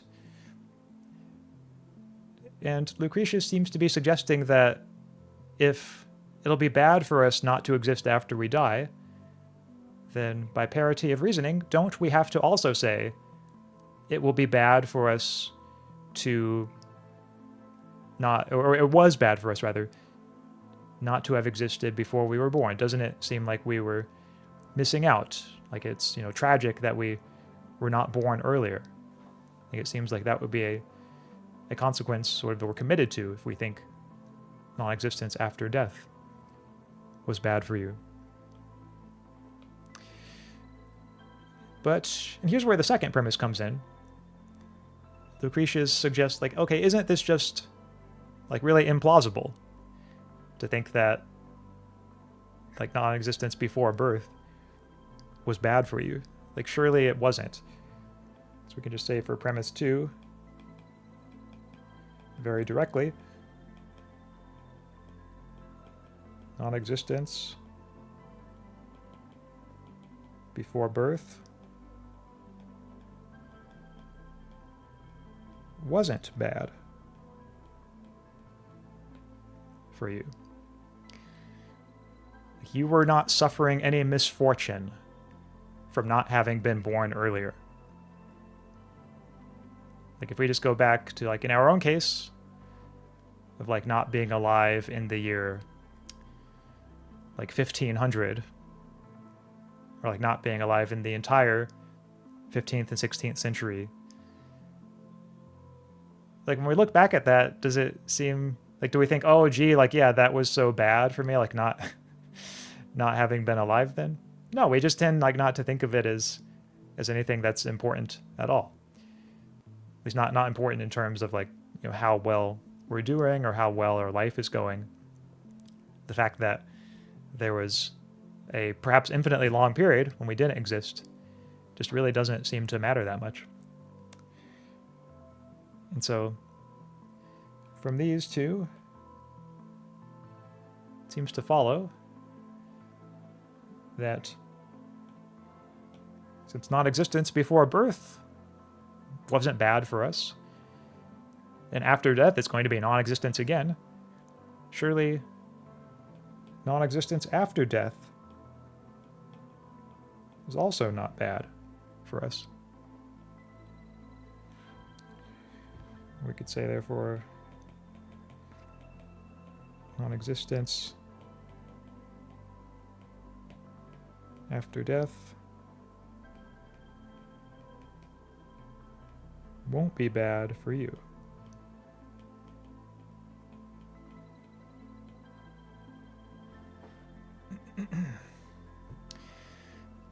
So that, in a nutshell, is Lucretius's argument. But what do you think, chat? Any thoughts? Is this a good argument? I like that this one's a little different in form. It's kind of a twist. It's not just sort of a rehash of the Epicurean arguments. It sort of goes in a slightly different direction.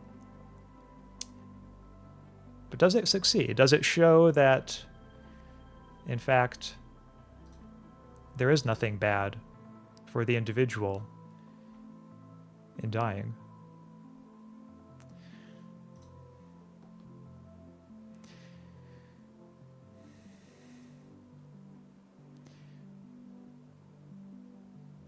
So Tontioka says, being born and dying is bad. Okay.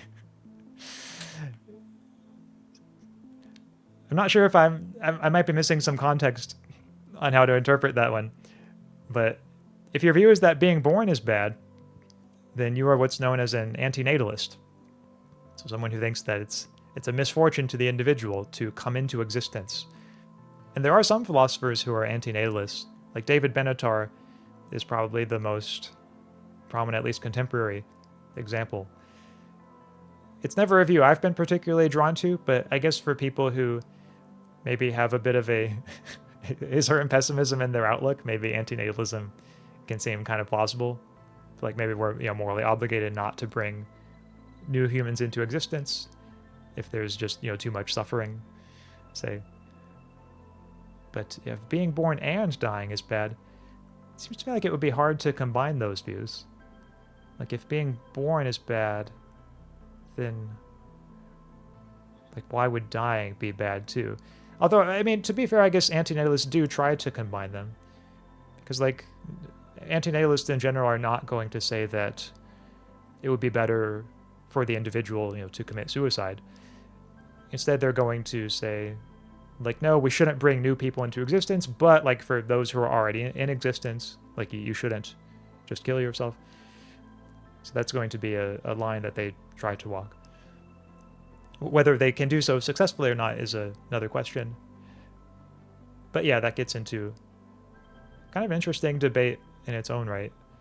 Maybe antinatalism could be like one of the kind of creepy views in its own way. Good point. I don't know. Overthinking makes my stomach hurt. That's a new one. People normally say like overthinking makes my head hurt, but it makes your stomach hurt. I'm sorry to hear it makes your stomach hurt. So feel free to take a break if your stomach needs it. Makes being alive seem equivalent to tasting the forbidden fruit. Interesting parallel. Not gonna lie, I really dislike antinatalism. Yeah, it's not a super popular view, but it's one of those kind of, edgy views that every once in a while it finds, some adherents. And there are some, pretty serious, I don't know if I want to say plausible, but, like it has been argued for quite seriously and at length by some philosophers.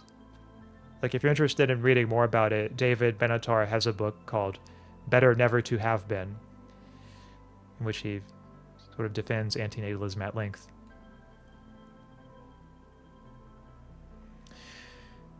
For my part, chat, I'll just say that as someone who does find death unfortunate, I think... Well, actually, first I'll respond a little bit to Lucretius's argument, and then I'll put forth a different argument. So, what I think the objector, like the person who disagrees with Lucretius, should say to this argument is that I think they should reject premise 2. Yep, I think premise 2 is the one that's most open to attack. Not everyone takes that way, like Thomas Nagel in his piece on death that I brought up earlier. He objects to premise 1. But for my part, I think premise 2 is really open to question. I know that non-existence before birth being bad for us is not something we normally think of in that way, and maybe it seems kind of implausible on first glance. But to my mind, when I really pause and think about it for a moment, and I think, okay, what if I could have been alive? Like if we're comparing my having been alive for those the times I was not alive versus, you know, not having been alive then and having a shorter life as a result, I think that I really, you know, it does seem to me that I missed out on some things from not having been alive in addition to like the time that I was born, like not having been alive the earlier years in addition to that. It does seem to me like it's hard, of course, to know exactly what it was that I missed out on, like what experiences I would have had. But if we just stipulate that they would have been good experiences on the whole, then to me it doesn't seem so strange to think that, like, yeah, it was a misfortune, you know, not to have been alive during that time. I mean, we could say if I were alive during that time, then maybe I wouldn't get to live as long, like, in the future, since I was born earlier. But I think for the purposes of the thought experiment, like, those are just physical contingencies that we can sort of stipulate away. And if we just imagine, like, what if I could have been born earlier, but still lived up to, like, whatever point I actually die in this life, this IRL life. What if I had just been born earlier, but still lived up to that point and had a longer life as a result? Then, yeah, to me, like, it doesn't seem all that strange to think, like, yeah, it's unfortunate that I didn't get to live the longer life from having been born earlier. So at least I think that people who are interested in objecting to Lucretius' argument, to me it seems like objecting to the second premise is a pathway that maybe hasn't really been given the attention it deserves. That's just my own opinion, though. I've read antinatalism a few times because feels slightly funny somehow. Yeah, it's not a view that many people find plausible. It's one of those views that a lot of people will have a very strong intuitive reaction against. So I would say you're in pretty good company on that one, Terraditto.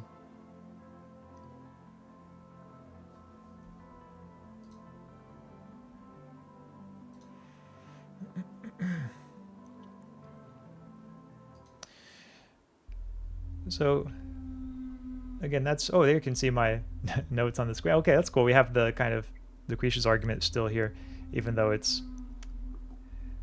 in the spooky forest again.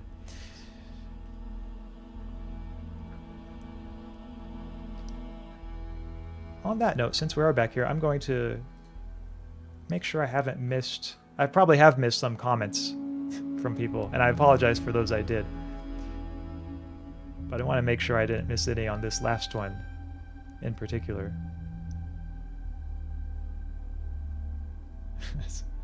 I fell asleep again. Hello, guys. Oh, hello, Violet. Yeah, nothing wrong with falling asleep. I have been told by some people that I have a very soothing voice. So, I don't know if that's true or not. I'll let you all be the judge. But if it is, then I can understand. Maybe, you know, being induced to take a little snooze to it from time to time.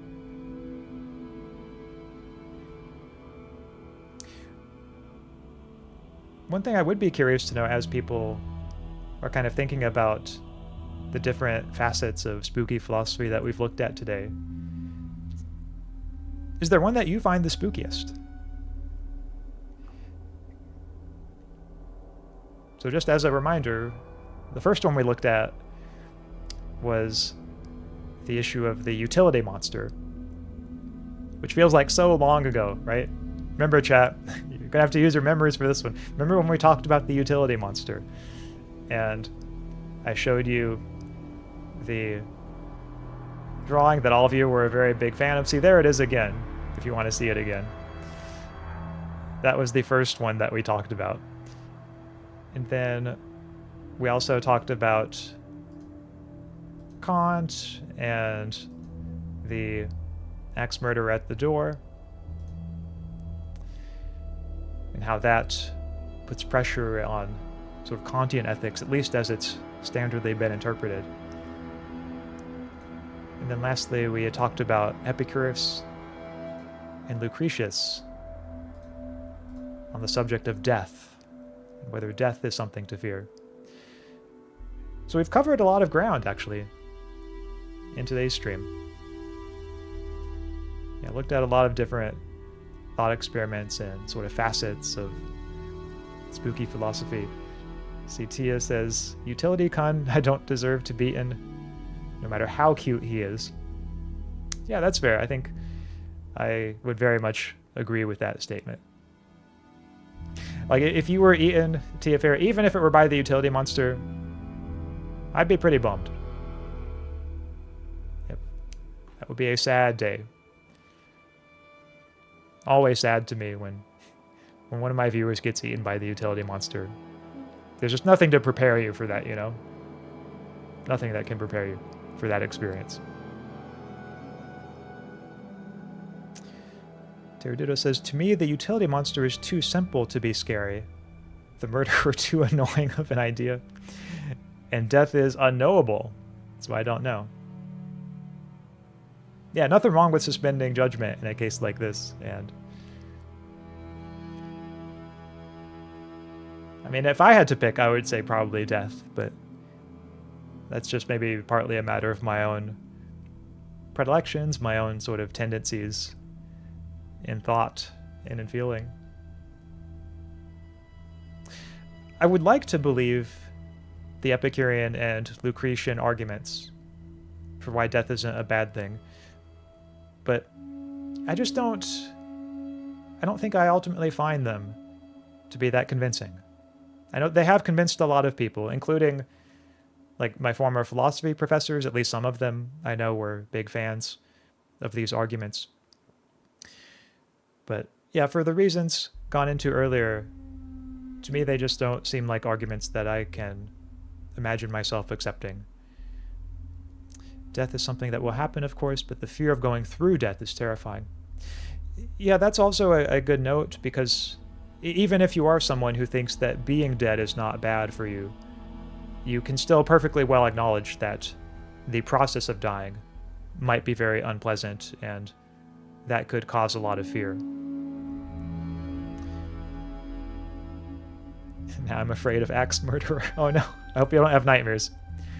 Yeah, my intention for this stream is not to give anybody nightmares, so if it has, then I apologize. One point I'll make about the death, maybe a further reason why it seems to me that death is something bad for the person who dies, is that if we just go with the contrary view for a moment, just suppose that death is not bad for the individual who dies, then it seems to me we run into a real difficulty with accounting for why it's wrong to murder someone. That is, like, just think about the way that we normally take murder to be, like, either the very worst thing one could possibly do to someone, or if not the very worst thing, like, at the very least, like, it's far up there. Like, maybe, like, enslaving them for their whole life would also be, like, equally bad or nearly equally bad. But anyway, at the very least, like, we can say murder seems like something that is, like, really, really very seriously wrong to do to someone else. But if there's really nothing bad about being dead, like if death is not a misfortune to the individual who dies at all, then I'm just not sure how we can maintain that murder is such an overridingly wrong thing to do to someone else.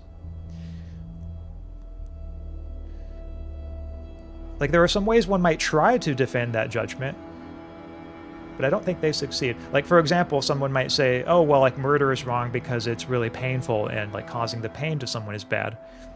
Well, okay, granted, like, if the murder causes pain, then that is, like, at least one wrong-making feature of it. But not all murder causes pain. Like, it's possible to murder someone in a painless way.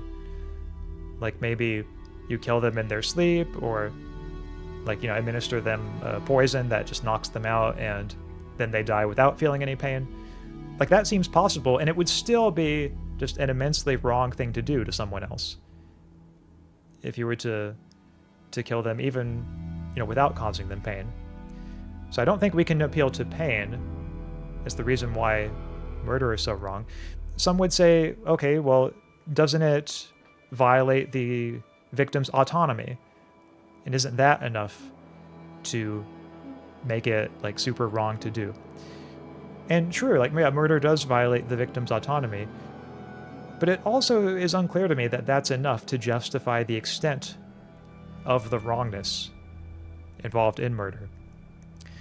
So, like, for example, I'm trying to think of, like, another example to give here. There are other violations of autonomy that one could appeal to that don't seem as wrong as murder. Like, for example, if I... what's the word? Well, if I tell a lying promise to my friend, like in the example of I want them to give me some money, and I make a false promise to them in order to get the money. Like, I tell them, hey, I'm going to pay you back if you just give me this money, but I'm actually not at all intending to pay them back, then that's a violation of their autonomy, because I'm involving them in a scheme of action that they, in principle, cannot consent to, since they're not being properly informed about what's going on. But, like, clearly that's not as wrong as murdering them. Like, both actions, like the murder and the false promise to pay the money back, both of those violate their autonomy, but the murder is much worse. And I don't know if there's a way of accounting for why the murder is so much worse, unless we suppose that death is bad for the individual who dies. Again, I think if we don't think that death is bad for the individual who dies, it just seems to be very difficult to account for why murder is arguably the worst thing, like the most severe, the worst violation of autonomy that one could do, you know, to someone else. So that's part of my own reason for suspecting that death is actually bad for the individual who dies. Though, of course, it goes without saying it's a very controversial claim, and there are many philosophers who do not agree with me on this one. So, as for what you think about it, that's something, of course, you will have to decide for yourself. I could very well be mistaken. Let's see. Well, maybe the taking of life is particularly bad compared to other violations because it can't be taken back. It's final. So, yeah, I mean, that's true. It is final. It is something that can't be taken back. I'm trying to think of another example that might help engage with that particular concern, because I mean that is a good one to bring up, Tia Fair.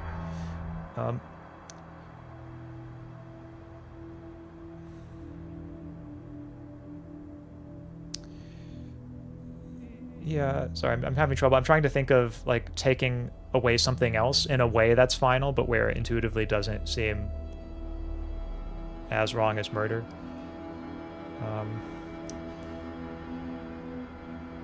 Death is the removal of all possibilities, maybe. Yeah, I mean, that's a way of approaching it. applications.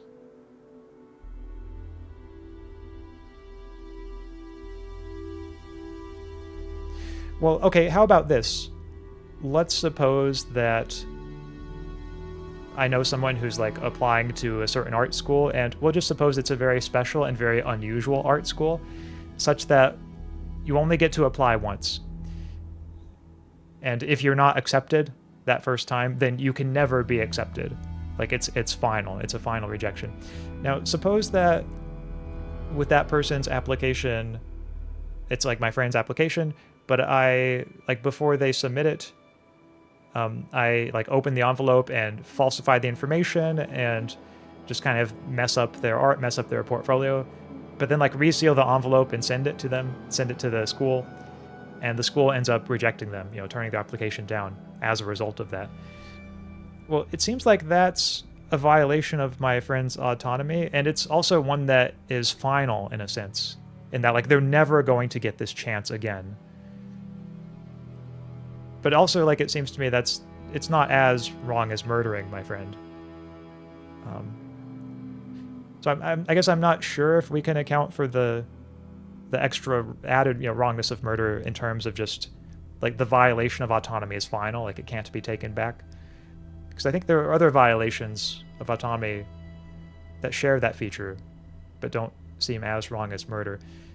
Now, what you said about it, or what you added to that point from Tia Teraditto, I think could perhaps help a bit when you say, death is the total removal of all possibilities, maybe. Yeah, and like to me, that's what makes death bad, is that it removes all the possibilities. It just seems like a really strange, and I think, what's the best way of putting it? A view that I think has a lot of internal tension. If we say death is an especially serious violation of autonomy because it removes all possibilities. Oh, and by the way, like having all those possibilities removed is not bad for the individual, but like that's what makes it such a serious violation of autonomy, is having all those possibilities removed, and that's why it's so bad, you know, as a violation of autonomy. But like having all those possibilities removed isn't bad. Yeah, to me that just doesn't seem consistent. I just can't make sense of a view like that. It just doesn't seem to me like a coherent combination of claims. Maybe I'm just not imagining it fully enough, but at the very least, to me, there would be a lot of initial difficulty in sort of wrapping my head around that kind of view. I thought about doctors ending another person's life for serious reasons like cancer or terminal illnesses. Yeah, certainly in those cases, I mean, you're right to bring that up, Tontioka Gyu, which is even people who think that death is bad will very often agree that there are exceptions to it. Like if somebody is near the end of their life anyway and is in immense pain, then perhaps it's better for that person to die a little bit earlier, like to have, you know, euthanasia administered to them, than it is to go on living. So that seems fair. I think when people write, or when people argue, when some philosophers argue that death is bad, they usually don't mean to include cases like that, or just kind of speaking more generally in terms of like just a regular person who has, say, like a lot of life ahead of them and is generally like enjoying their life. That for a person like that, death, for many philosophers, death seems, you know, bad in those cases. Taking someone's life has to be bad because it's not your life to take. Yeah, well, I guess that gets to the point on autonomy. Like if it's not your life to take, maybe that is one possible explanation of why murder is wrong. But yeah, to me it seems like I'm not sure that can explain the extent of the wrongness in murder. We could embrace death. I mean, we could. I guess that's what, in a way, Epicurus and Lucretius do. I'm a little skeptical of that direction myself, but yeah, I mean, there are some who go that way. It would probably make life a little bit easier for me if I could go that way, because it wouldn't be quite as scary a prospect. Axe, that's quite far-fetched. Yeah, it is a far-fetched thought experiment. Is the suggestion that the far-fetched nature of it is a problem for the thought experiment? Because in general, I would say thought experiments in philosophy have a way of being quite far-fetched. Not obvious to me, and I don't know if you're making the claim that that is an issue with the thought experiment. But if so, then yeah, I would say, like, if the thought is just like that's a thought experiment that's really unlikely to happen, then yeah, I agree it's an unlikely case. But I think we can still ask ourselves, like, what follows from it, or what does it reveal about the nature of our thinking, about ethics. And this is another area where I think philosophers will sometimes differ. There are some who think, like, if a thought experiment is very unrealistic, then that influences whether we should trust our intuitions about it, and or perhaps we shouldn't trust our intuitions about it, or at least not as much. But then there are others who argue, well, no, as long as we have firm intuitions about the thought experiment, it doesn't matter if it's not a very realistic thought experiment. It doesn't matter if it involves something that's unlikely to happen. I'm generally more in the latter camp, but I could see myself, being persuaded. Perhaps it would depend on what the arguments were. But I acknowledge, the jury's still out on that question. Maybe a better word would have been forced or unlikely, as you say. Perhaps. But yeah, if you get rejected from art school, you can always do other things. Yeah, that's true. So it's I guess that goes, it kind of touches on what Taradiddle was saying about how with murder, it's maybe not just the violation of autonomy, but it's taking away all of one's possibilities. And so there, my thought would be, okay, but doesn't that just seem like it's explaining why death is bad? In that it is the taking away of all possibilities. I don't see how we can think that a violation of autonomy is especially bad because it takes away all of one's possibilities, without thinking that the taking away, the loss of those possibilities is itself something bad. To me, that just, it seems like a very strange, counterintuitive combination of claims. Tontioka says, too deep now, I feel forced to say something stupid. Well, now don't be too hard on yourself, Tontioka. And by the way, no one here is ever forced to say anything. If during the course of a discussion you ever feel like, hey, I'm not sure if I have much to contribute, it's always okay just to sit back, and listen or pause and reflect on your own.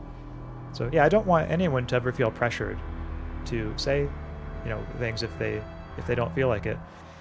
But yeah, I mean, if you ever do have any thoughts, of course, you're welcome to share them. Violet says, everyone's too smart for me here.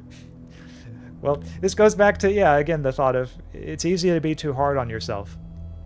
But I would encourage you to maybe consider that you might be a great deal smarter than you think. Because I think that that's a pattern that I've encountered with many people, is they are way harder on themselves, than I would be, or perhaps anyone else would be on them. I think it's very easy to be your own worst critic. Especially when you're, encountering someone or talking with someone who might seem like they know a lot. It could be easy to forget just how much you do know, and also just how much how much intelligence you have and things that you could go on to know, go on to learn, just by thinking about them. So I'll just say, for my part, Violet, I am skeptical of the claim that everyone here is too smart for you. I suspect that you're probably being a little hard on yourself. Can't argue with that summation. We have the trolley problem. Yeah, trolley problem. There's another good experiment in philosophy, thought experiment, that involves quite a bit of death. Yeah, that one, I guess it's kind of close to my heart, given all the ways I've used it on this channel. The autonomy and freedom thing always gets wacky. Security versus freedom, and that. Thanks, Axe. Oh yeah, you're very welcome, Violet. Glad to have you here. Well, everyone, I believe that is about it for tonight. Wow, we've been going almost 3 hours. That was longer than I anticipated. Sometimes though, once I get started on philosophy, I just, start going and going and going, and it's like, oh, where did the time go? But thank you again, chat, for all of your good spirits, all of your good discussion too. The thoughts that people are raising here in the comments, I think, have been really nice and really challenging and helpful. So that's always good. Ax are so wise, my favorite VTuber for real. Oh, I'm gonna have to be careful. Y'all are gonna make me cry if this keeps up. Professor Axaeon is real. Yeah, I think that. So I had a thought, but I think I might have lost it. But yeah, I certainly don't want to suggest that these are the only spooky ideas in philosophy. I think there are some others. Maybe I'll do another stream on them sometime. Not sure. But I do know, at the very least, I think these are good starting points to see some of the ways in which philosophy maybe has interesting kind of parallels to some things that come up in spooky season.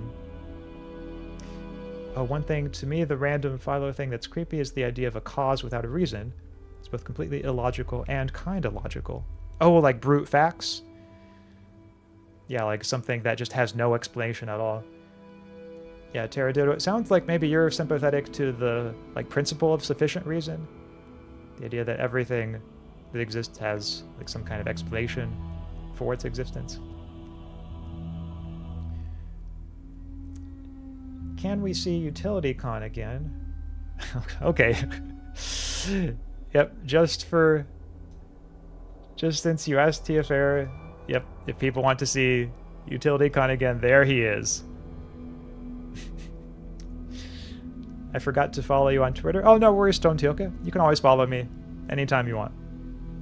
Or you don't have to follow me. You can always choose not to. But if you want to follow me, anytime works. So yeah, stream goal, making Axe cry from joy. Yeah, people might not believe me because I have been told I seem a little aloof, but I can get sentimental sometimes. I think certain things I do feel quite strongly. At least I always try to appreciate people in my life, including viewers, in a way that, engages with emotions and is not just a purely abstract thing. Axe, are you streaming on Saturday? I'm afraid I'm not streaming on Saturday, Violet. Not this Saturday. I will be streaming on Friday, though. So Karis and I will be doing our final collab of Little Nightmares 3. So we'll be hopefully beating the game and taking on the horrors and helping each other out, saving each other, making sure we both get to the end in one piece. So that should be a fun collab on Friday. But for Saturday, yeah, Saturday I will actually, believe it or not, be going to a Halloween party. Yeah, Halloween party IRL. So that's the reason why I won't be streaming on Saturday. I don't normally go to parties, but this one, it's a Halloween party, so I might as well. And I think I'm going to dress up as a country music singer, I think. Yep. Not any particular one, but just like a, random generic, country music singer, I think is my intended costume for this year. We'll make you proud, Axe. Oh, thank you, Tonkyo. Yeah, you all already make me proud. Huzzah, let's all be sacrificed for utility. No hate. I'm happy you're not streaming Saturday because I'm busy that day. Oh, okay. Well, it all works out then. You like country music? I didn't like it so much when I was growing up, but now it has a certain nostalgia for me because I grew up in the South, and so now it reminds me of home, So for this costume, I'm going back to my roots, That's one way you can think of it. Definitely going back to my roots this year for Halloween. Picks where it didn't happen. I think y'all are just gonna have to use your imaginations for this one. I don't know if I'm gonna do any pics on stream of my country music singer outfit, but maybe, who knows? I volunteer as tribute to UtilityCon. Oh, very noble of you, TP Ninja. All right, I don't think I can do better than that as a ending point for this stream. This has gotten super random with all these topics. I think, you know what it was? Bringing back the utility monster image. I think that's what did it. I think that's what has made me go off the rails anyway. But it's been so enjoyable. Thank you again, everyone, and I look forward to streaming again very soon. Again, the next stream I'll be doing is Friday, the collab with Karis, but I'll also be streaming next week. Oh, well, actually, one more thing. On Monday, this coming Monday, I'll be doing a birthday jam stream. That's right. An all-out jam out for my birthday. It's my first time ever doing a stream like this, and I've already pre-posted it on YouTube, so you can like see like the thumbnail and stuff. So I hope to see you all there. That should be a good time. So a little nervous again because I've never done a stream like this, but you know, I wanted to kind of go all out for this upcoming birthday jam stream. So birthday jam session should be a good time. All right, so for real this time, I am signing off. But thank you everybody so much, and I will see you later. Goodbye, everyone. See you next time. Goodbye.